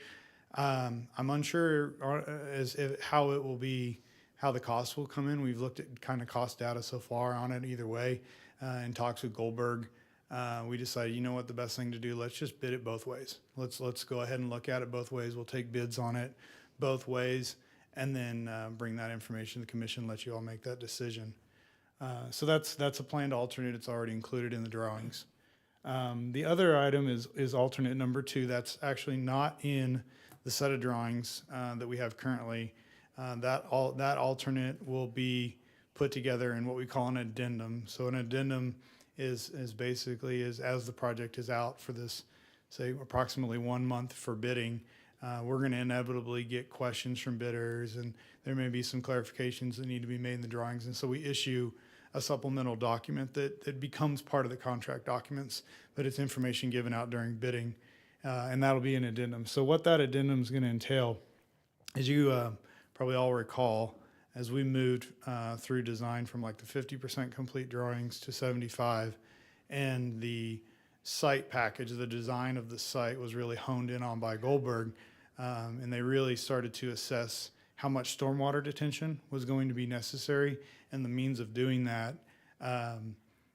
Doing a traditional, we call it just like a detention pond, which is a depression in the site that's designed to temporarily hold water. The area needed for that was causing the parking lot to get smaller. That design to do standard stormwater detention basin, which would essentially be a long basin paralleling 8th Street and Mary, was going to net a loss of about 16 parking stalls. So the other option for that, since that 75% design, the architect has developed and the civil engineers have developed an option for an underground chambered stormwater detention system. So all the water that runs off the building and runs off the parking will go into underground chambers and then slowly dissipated into the city storm sewer system. That's going to be a more elaborate, expensive stormwater system. We know this already, but it's going to be able to allow us to pave more area of the site and get those 16 stalls back. It's got some other offsets in doing it. The building doesn't have to be raised up as high as it would be if we were sheet draining all the water away. that's going to net in less earthwork that has to be imported because that site has to get built up to build this. So there's some offsetting costs. I believe that it's going to net a cost add to the project to go that way. So it's ultimately it's going to be a decision by the commission as to whether you want to spend that cost to get those additional 16 parking stalls. So we've looked at that. We've talked about that with the architect. And our suggestion was to go ahead and bid that also. It's basically bidding two separate site packages because there's a lot of things that change between option one, option two. But that's the way we're going to present that to our bidders. We're going to take bids both ways. And so when we come back at the presenting of the GMP, what you're going to see is a guaranteed maximum price proposed on the base bid of the project. And then you'll have costs associated with both of those alternates. And so as a commission, you can decide how you want to proceed, take the base bid plus this alternate or that, and then authorize us to move forward however you wish. Okay, questions? Yes, sir. Based on the experience we had with Andy and Hutton Construction with the community service building, seemed like Thursday mornings at 10 o'clock, we had a meeting. And at that meeting, first thing was safety, and then we discussed alternatives. And so all the way through that project, as a commissioner, I felt very involved and up to date. So that's was my first experience at construction management, but it's my preferred method now. And when you're ready, Mr. Chairman, I'll offer a motion. Okay, and are you wanting to accept the timeline for bidding? I'm willing to offer a motion that Hutton issue the project for bidding. Second. Been moved and seconded to authorize Hutton to approve the timeline and to bid with the alternates that he has presented today. Is there any further discussion? All those in favor say aye. Aye. Opposed? Motion carries. Thank you. Thank you, Andy.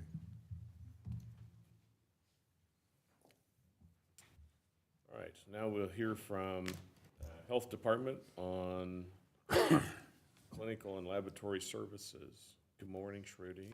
Good morning. Stand tall there, young lady. I'm working on it. Good morning, Commissioners. Shruti Chabra, Finney County Health Department. I'm here to request the board to adopt a resolution and to establish a revised fee schedule for Finney County Health Department Clinic.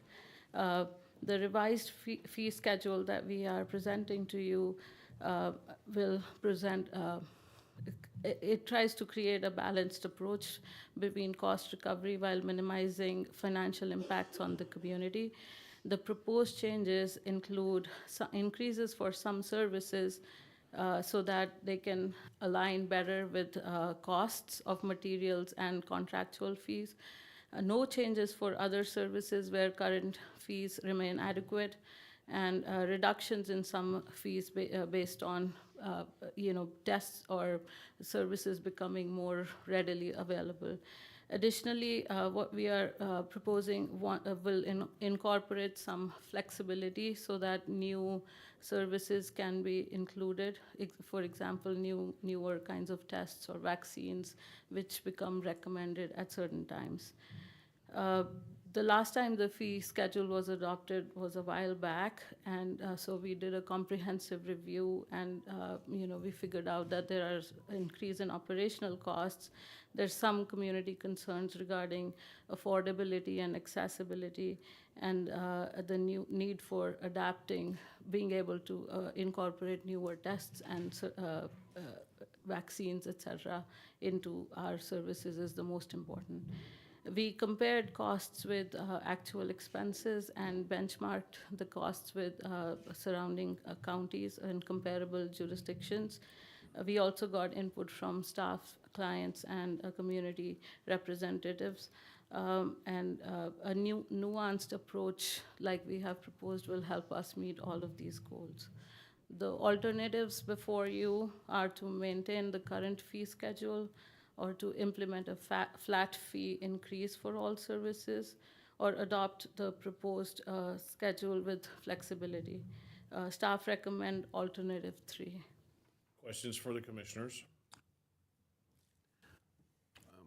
Surety, some of these costs are, material fee costs, I can see where you've got them in your projection here, they've risen 125%. Is that, That's not the that's not the, increase. It's just the actual cost plus 25% to cover materials, processing, etc. okay. Any other questions for the commissioners? Is there a motion to approve Resolution 18-2024 as presented by staff? So move. Is there a second? Second. Been moved and seconded to approve Resolution 18-2024, which includes the proposed fee schedule as recommended. Any further discussion? Hearing none, all in favor say aye. Aye. Opposed? Motion carries. We'll sign the new resolution. Congratulations. Thank you.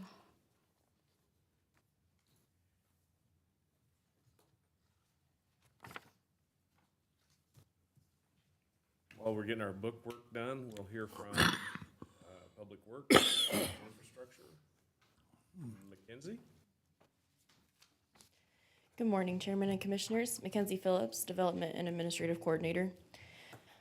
So this morning, the Board of County Commissioners is asked to consider and approve the acceptance of the public infrastructure improvements for Country Acres Addition Phase 1.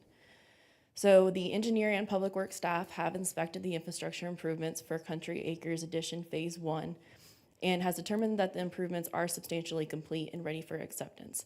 There are a few areas that they are still cleaning up from construction, but besides that, everything has been determined that it is substantially complete. So if the board chooses to accept the infrastructure, the developer is responsible for the maintenance of the improvements for a period of 1 year following the date of acceptance.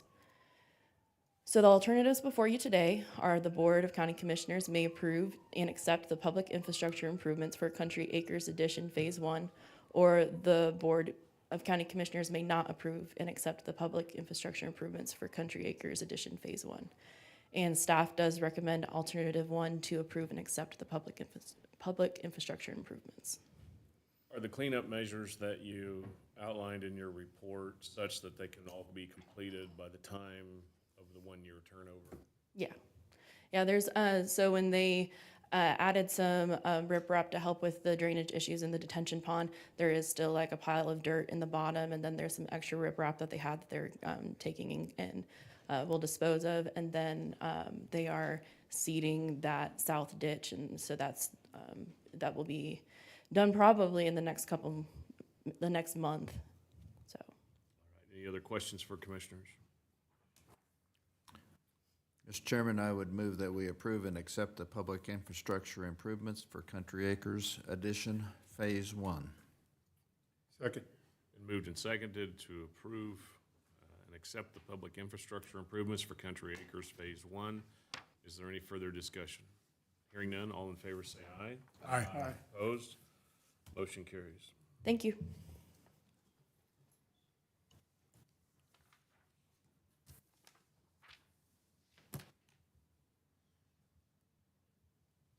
What is today? 16th. Good morning, Trey Phillips, Finney County GIS Director. Bringing before you guys today just the to consider and approve going out to bid for our 2025 aerials that are scheduled for next year. In the past, it's always been a 5 and 10 year deal that we've done. 5 year we do the urban areas, and 10 years we do the rural areas. $50,000 for the 5 year flight, $100,000 for the 10 year flight. We skipped it the last time, so we are a little bit behind on the 10 year flight, but we chose to do that just for the fact that the state had just flown full county aerials for us and, well, for the whole state. And with the addition to the drone, we're able to spot fly anything that we can't get with the aerials that we fly out in the county. So it makes it a little bit easier for us to keep up with development and what's needed at the time it's needed, instead of waiting 10 years to fly the county aerials. So that's kind of the background of what we're trying to do for this one, since we are going to be doing the full county to get a good update. The rural areas, we're going to fly at a 1 foot, and that's usually the standard, the norm that we've done in the past, and that would be the whole county at that point in time. For the urban areas, we're going to fly 6-inch, and there's a map in the packet there that shows kind of the areas that we're going to cover. In the past, we've picked up some spot subdivisions out in the county, and it increases the cost because they don't want to just fly one little area. They'll stripe it, so they add all that extra onto it. So this one, we're kind of blocking out the whole area, so we're not kind of picking up random places throughout the county. We can do that with our drone. And we're going 6-inch this year. We used to do, the last time we did 3-inch. It's way too much. It's too much space. We don't even utilize it with our online system. So it's nice if we want that kind of resolution. Again, we have the drone for that. So the alternatives for you guys today is to accept the option to go out for bid, or an alternative to not go out to bid. Staff recommends that the Commission accepts the option to go out for bid for the 2025 aerial ortho photographies with a 1 foot pixel resolution for the rural areas and 6-inch pixel resolution for the urban areas. We do have, we usually, like I said, budget that $100,000, and it will come out of our reserve balance, and we have about 140 something in there, 145,000. So we should have that covered. Sir? Trey, do you have any estimates, from your other counties you're dealing with that have had this done, what costs are running? Are they ahead of, way up, or just normally what you're projecting, or? Yeah, so I haven't really checked with other counties, but from the last one that we flew, it was still pretty spot on what the cost has been in the past. Honestly, things are coming down a little bit in that because with the addition with drones and things like that. Are they doing it with drones or aircraft? Aircraft, mostly aircraft. If it's a drone project, that's usually something that they would do themselves. So we don't hire out for them to come fly with drones. That would take a lot of time to cover the whole our whole county. So we have a very substantial size. What's that? 1,300 square miles. So that's it's a big county. And Trey, my question is that the ordinary taxpayer is not going to understand flying the county with such and such pixel resolution. What is the taxpayer getting in return for their $100,000? So the biggest use with our aerials, it's the backbone to our system for drawing in just about anything. The appraiser's office really utilizes the aerials to be able to get accurate measurements and not overcharge what's out there, or if there's things that are missing, or just getting an accurate estimate of what things are valued out there. I mean, somebody would build a building without a permit and we wouldn't. That's usually where we're out there flying, is to pick up those new additions and new buildings. And like I said, the appraisers utilize it the most, but I mean, it goes across the board with any of the departments that we work with. That I hear it all the time. It's the one thing that, when are we going to get new aerials? When are we going to get new aerials? So, and as far as for the taxpayer goes, they always like a nice picture of their area. So, yeah. And Mr. Chairman, I would just add to that, I have a situation where we've been working on for about a year, and the administration accessed the aerials to help us identify property boundaries and that kind of thing. So. Very good. Other questions? Then, and if not, Yeah, then a motion.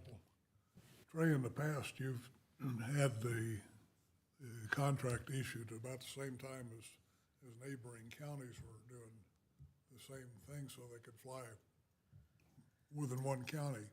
Is that in consideration this time?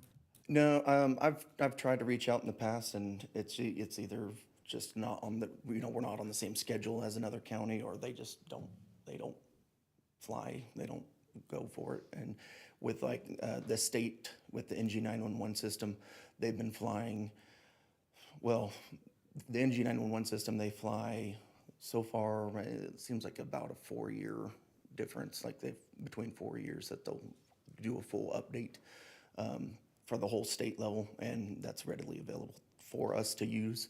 So that helps out in that regard. And then the NAPES, National Aerial Imagery Program, they fly every 2 years, I do believe, for full state, and they're getting better and better. They used to be terrible, but they're getting more usable. And but those are flown during the green season because it's for like ag and things like that. So they fly when it's green, and so leaf out and hard to see in more of the urban areas. So, yeah. So, And in a comment, somebody else who uses that, particularly the 6-inch resolution, is emergency management on flood mapping and whatnot. So that when somebody asks about where's FEMA going to map things, you look at your aerials and come up with a pretty good idea of what's going to be involved. yeah, yeah. And with again, with the drone, we can fly. We've done a few projects for Public Works to fly like some of their rock pits for volumetrics. It really helped us out in the one storm year when all the trees broke with the snow, and we had to fly that pit to give FEMA numbers on what to get back for the money there. So, yeah. Okay. Motion then, Commission, if we don't have any other comments or questions? If you'd like to Go ahead. offer a motion, I'll second it. I'll move that we take recommendation alternate 1 that Trey presented. And second. Been moved and seconded to do the GIS alternative number 1 at a cost of $100,000 to be paid from the GIS Reserve Fund. Our auditor now will be very happy with this question directed to the administrator. Are there sufficient funds on a cash basis to fund this project? Yes, there is. And the reserve is adequate to pay it out of past year's money rather than this year's budget? That's correct, yes. So now we've complied with both the cash basis and budget law. Once again, I hope the auditors are listening. Been moved and seconded. Any further discussion? All those in favor say aye. Aye. Opposed? Motion carries. Thank you. Thank you, Trey. Thanks, Trey. Madam Clerk, you have some licenses you want us to authorize for you to issue? Good morning, Commissioners. Dory Munyon, Finney County Clerk. We have 7 entities who have applied for a 2025 cereal malt beverage license. They've each met the necessary licensing requirements. That is Black Bear Diner, Buffalo Dunes Golf Course, Hobo Truck Stop, J Mart Milk and Honey, which is located at the airport, Rancho Los Saldana, and TA Travel Center. I have brought up all the applications for your review, should you want to review those. Today, we're asking that you authorize the issuance of these 7 licenses to the entities mentioned. Your other alternative would be to decline to authorize the issuance of those licenses and direct staff. Mr. Chairman, I'll move the approval of the 7 license applications. Second. Moved and seconded to approve the cereal malt beverage licenses to the 7 persons authorized and proposed by the clerk. Is there any further discussion? Hearing none, all those in favor say aye. Aye. Opposed? Motion carries. I'll sign the licenses. Thank you.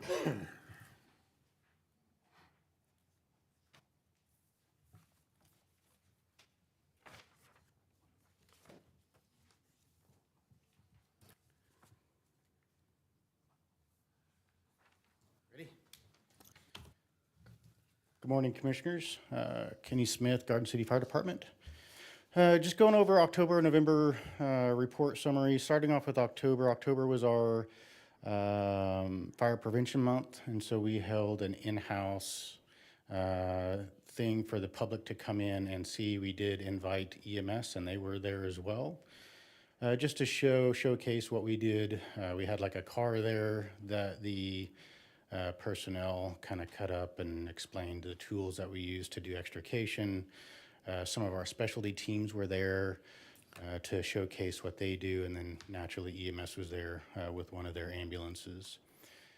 As far as the call volume, October, probably the two calls of note would be if you drove the River Road or Railroad Avenue, excuse me, between Holcomb and Garden. There was a few spot fires.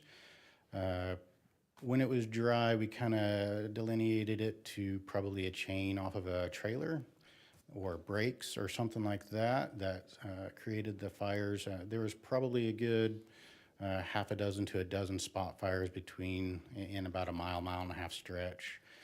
The other one was southwest of Holcomb off the River Road.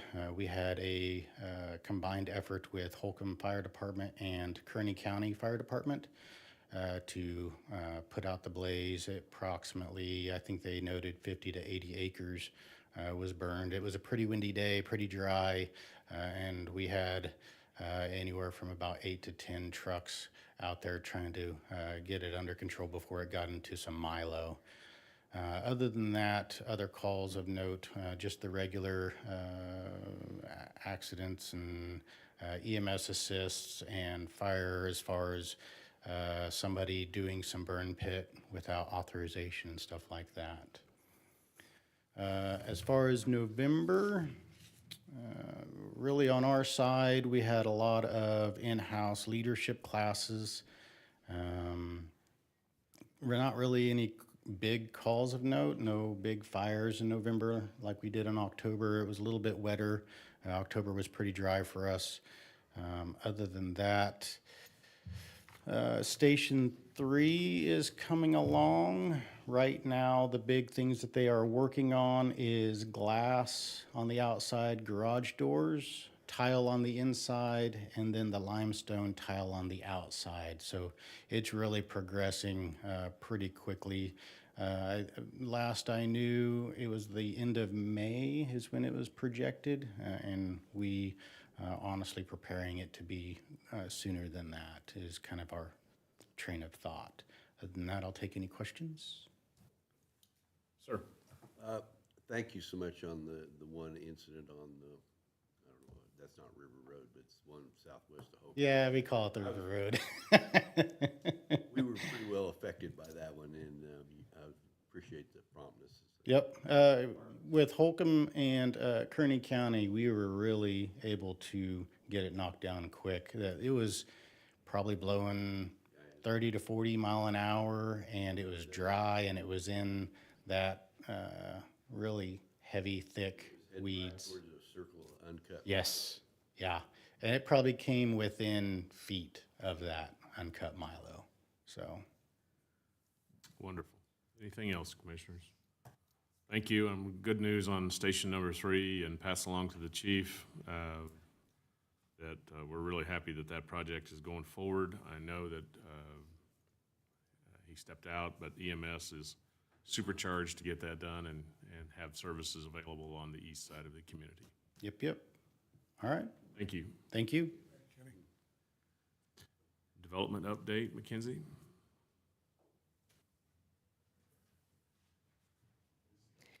Good morning again, Chairman and Commissioners. Mackenzie Phillips, Development and Administrative Coordinator. I gave you an update of Country Acres at my previous presentation. That I don't really have much of I don't really have anything to update you on today besides that, unless you have questions for me. No, I don't. Anybody else? All right, Mackenzie. Okay. Thank you. Administrator, sir? Yes, sir. We are currently working on year-end processes. That includes your transfers. We will have some transfers for you beginning your first meeting in January, and that will be related to funding the Health Department EMS project. Once you are apprised of what that total dollar amount may be from Andy, we may make some adjustments according to that. If not, well, then we're on schedule for that project to be fully funded by its completion, which would anticipated to be mid-26. Received a preliminary draft from Integrated Consulting Engineers. If you recall, that's the engineering company out of Wichita that we had looking at these systems here. So I've received that preliminary report, reviewed it yesterday. They are still working on some anticipated costs to rectify a lot of the issues that we have with not just the administrative building, but as well as the attorney's office, courts, and the library. You'll see that the library is going through a maintenance project right now, replacing about 3 of those compressors in that system, and a few other items in that regard. So we're continuing on with that project as well. That really, at this point in time, is conclusion of my report. Well, Questions? the question I have for you, Robert, is we made transfers of $2.25 million from general fund to the construction fund for the EMS building. Correct. And it's anticipated we'll make another one in January, but it may be less than the $2.25 million out of the general fund. Correct. What you will see before you is an additional transfer from the 2024 budget, and then your scheduled transfer from the 2025 budget. You'll see those before you on the 6th. All right, very good. Right. Any other questions for the administrator? All right. We'll go on to any department monthly reports. Don't believe we have any. County Counselor? Just as an update on the tax sale, we did have one property after filing that has unpaid, which is a really big one. The taxes for that, taxes and penalties on that one are approximately $95,000. So that one additional property is paid off on that. Also had some money put in and set aside for court fees. So the total for that one was closer to $100,000 that they ended up paying in to on that one. Was also at KAC, and embedded in that was the CLE that I attended for that one. I was really pleased with the information that was provided at that particular CLE. I think there was some really good information, some of which we've already implemented and I've passed along internally with staff so that maybe we can do some better internal processes as far as COMA and CORA. So that's my report for now. Wonderful.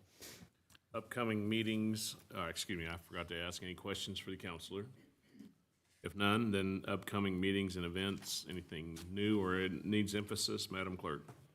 I would just mention that Micah at the Chamber contacted us, and they do have an additional legislative coffee that is not on that schedule, and that will be on January 25th at 10 a.m.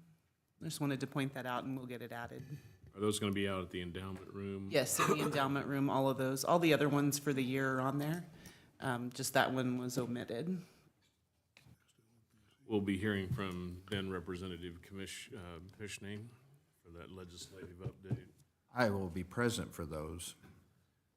I'm sure you'll have a lot to add about how net revenue neutral went out the door. Let's see, what else can I think of that's on my wish? Oh, ad valorem tax relief. How we're going to help fund our new jail facility. Our 1 cent sales tax bill. I think you have a legislative agenda. There's, yeah. Commissioner, Right, here's Representative-elect. the planner. We've got Lon's. It's overflowed my Calendar notebook, plan. yeah. How soon do you start accepting suggestions about how you do things? Oh, no, he's already Well, started. I didn't know that I was ever accepting them. I mean, no, I'm just kidding. But the swearing in day is January 13th. Very good. First day of the session. Congratulations. All right, with nothing else, we have commissioners' reports, and we'll go left to right. Davey? Okay, I've got a little bit more to report than last time. The fire department had an assessment center for battalion chief, and they had a stakeholders session, so some of us representing county government were invited to participate in that, and I appreciate that effort. And whoever is going to be promoted, well, that'll be announced, I understand, this morning. Also had a library board meeting, and they have a term limit on library board members, I think of 6 years. I've more than doubled that term limit. So they had I'm going to give them a pat on the back, had a nice little going away thing for me, and lots of goodies to take home, homemade cookies, candy, you name it. And it's been a fun tenure on that committee. Also, Local Emergency Planning Committee, not LEPC, Local Emergency Planning Committee, had a meeting. That also was my last one, and there's a little bit of a background. When I was hired by the county on September 19, 1994, one of my first duties was to get the Local Emergency Planning Committee up and running. So here 30 years later, that was my last one, and so we'll be happy to turn that over to the new folks. The other meeting that I went to was the Finney County GOP meeting, and I understand that Wednesday night is a replacement meeting that I'll let somebody else speak to, but to replace Commissioner Pishney. So that's it, Mr. Chairman. All right. Commissioner Drees? Well, I've let harvest interfere with all my normal businesses, but I did attend the LEC and the Health Department background presentation of the information you guys received today. Good presentations, and I think they did a fair job, very good job of conveying that onto you as full board. So that's it. Well, I just want you to know that if you'll accept the appointment, I intend to maintain your appointment on the LEC Oversight Committee so that we can have some continuity to that planning and the continued implementation as discussed today. That's if you'll accept that appointment. Yes. Chairman, you'll also need an appointment as well for the Health Department EMS project. Okay, are you wanting to stay there, or? That was easy now, yeah. All right. Job done, huh? Commissioner Pishney? The meetings that I've attended and the events that I've attended have overlapped between commission and my new legislative responsibilities. And I've been attending legislative policy meetings. One was with the Chamber of Commerce.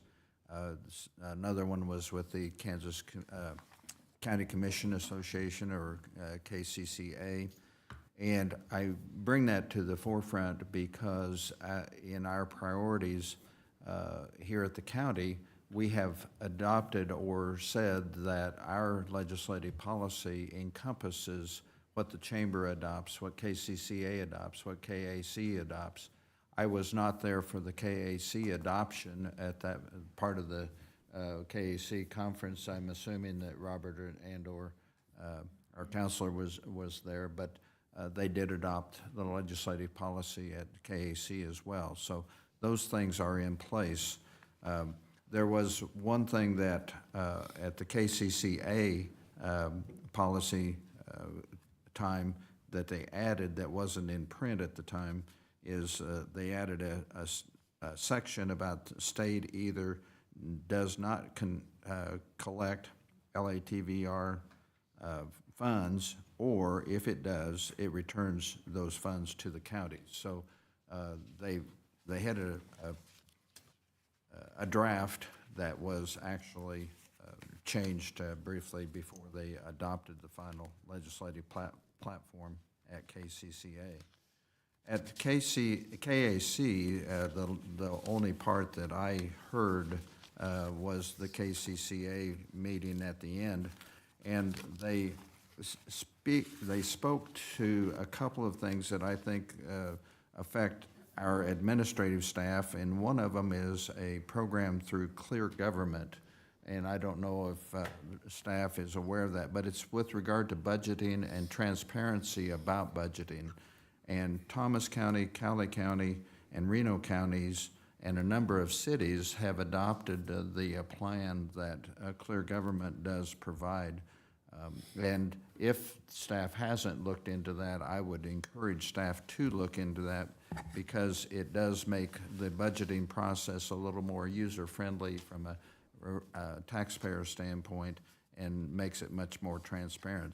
And it's not to take a place of our auditors, our process, it's to enhance what we're currently doing. So I just bring that to the table as something that could be looked into. And then also I did attend in Larry's place, the Kansas State Garden City Community College announcement the other day. But also, I was invited to tour the veterinary medicine school at Kansas State last Thursday, which included the Bioresearch Institute and MBATH, the federal building that has been built at Manhattan. And those were very informative to me, not just as an incoming legislator, but how they affect us out here in western Kansas from a safety standpoint, and particularly in agriculture. So, like I said, much of my time has overlapped between the outgoing position and my incoming position. And then lastly, I'll leave you with this. Bill Clifford, who's the chairman of our county committee, received my letter of resignation from this seat, effective following the January 6th meeting. So the meeting for naming my replacement will take place at 6:30 this Wednesday, and the precinct people in the District 1 will be the selectors of that person. So that's it, Mr. Chairman. Commissioner? First meeting I had was Workforce One, and their government's trying to get a little more efficient. They went from 17 counties to 79, is that correct, Lana? Something like that, that they're going to oversee. Other than that, you know, it was just kind of a standard bill of fare meeting. And then also attended the Ark River Compact meeting, which was held here in Garden City. It moves around. It's either, normally it's in Colorado, but they do schedule a few of them in western Kansas. And it was quite interesting. It was attended by, I would say, 80% of the people in the room were Coloradans. The engineering group out of Albuquerque was there representing the Corps of the Engineers.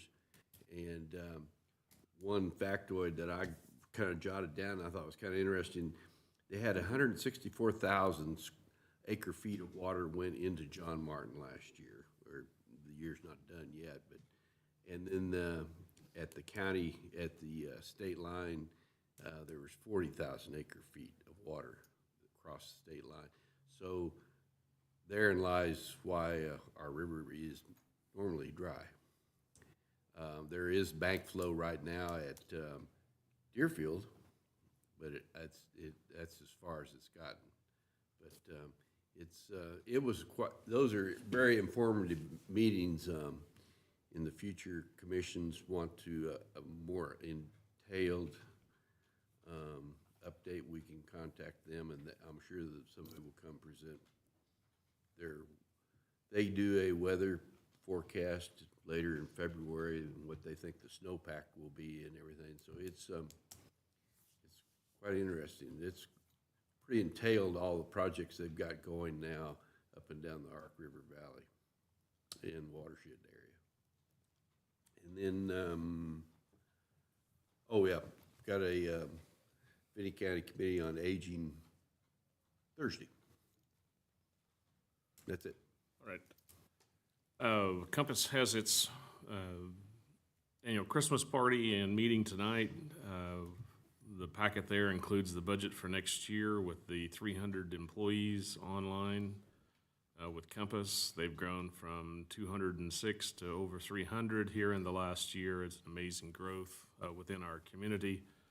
Part of why we need to continue to be attentive to the opportunity to build 4,000 homes before 2030. Compass continues to grow in areas of fields of expertise as well as providing the local services that we need. Included in our new jail will need to be places where we can have emergency mental health facility bedding, something that Compass is working very hard to do to provide mental health services. I note with interest that Compass provided to our employees additional mental health services this year in our new human resources package. That was a wonderful plan worked out between Kelly Onion, the human resource director, Robert Reese, our administrator, the employees, and Compass for additional mental health services to county employees at no cost.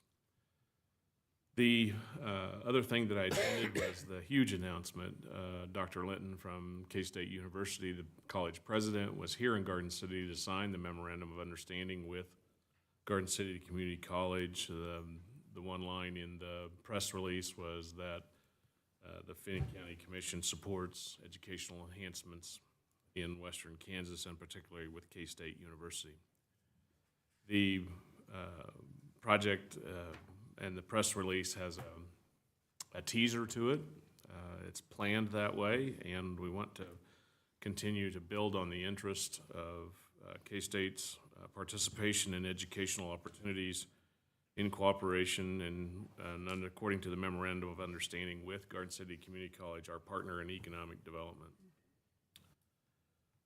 That's my report.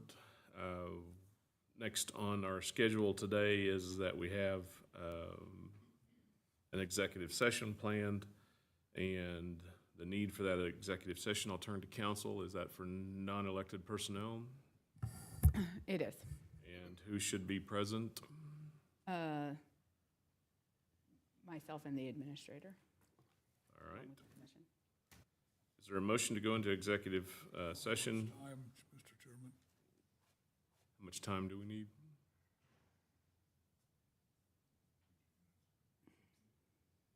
15 after 11. Why don't we go to 11:20? Okay, so 25 minutes. We'll reconvene at 11:20. Is there a motion? So moved. Is there a second? Second. Which one is on the record for the second? Dave. Any further discussion? All those in favor say aye. Aye. We're in executive session. We'll reconvene at 11:20.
executive session and back into regular session.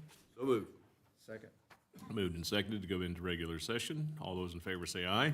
Aye. Opposed? Motion carries. We're back in regular session, and I'll confirm that no action was taken during the executive session. Is there any other further or other business before the county commission? Hearing none, motion to adjourn. Move we adjourn. Who's gonna make that when I'm gone? Been moved and seconded to adjourn. Any other business before the commission? Hearing none, all in favor say aye. Aye. Opposed? Motion carries. We are adjourned. Thank you. Commissioner Steele.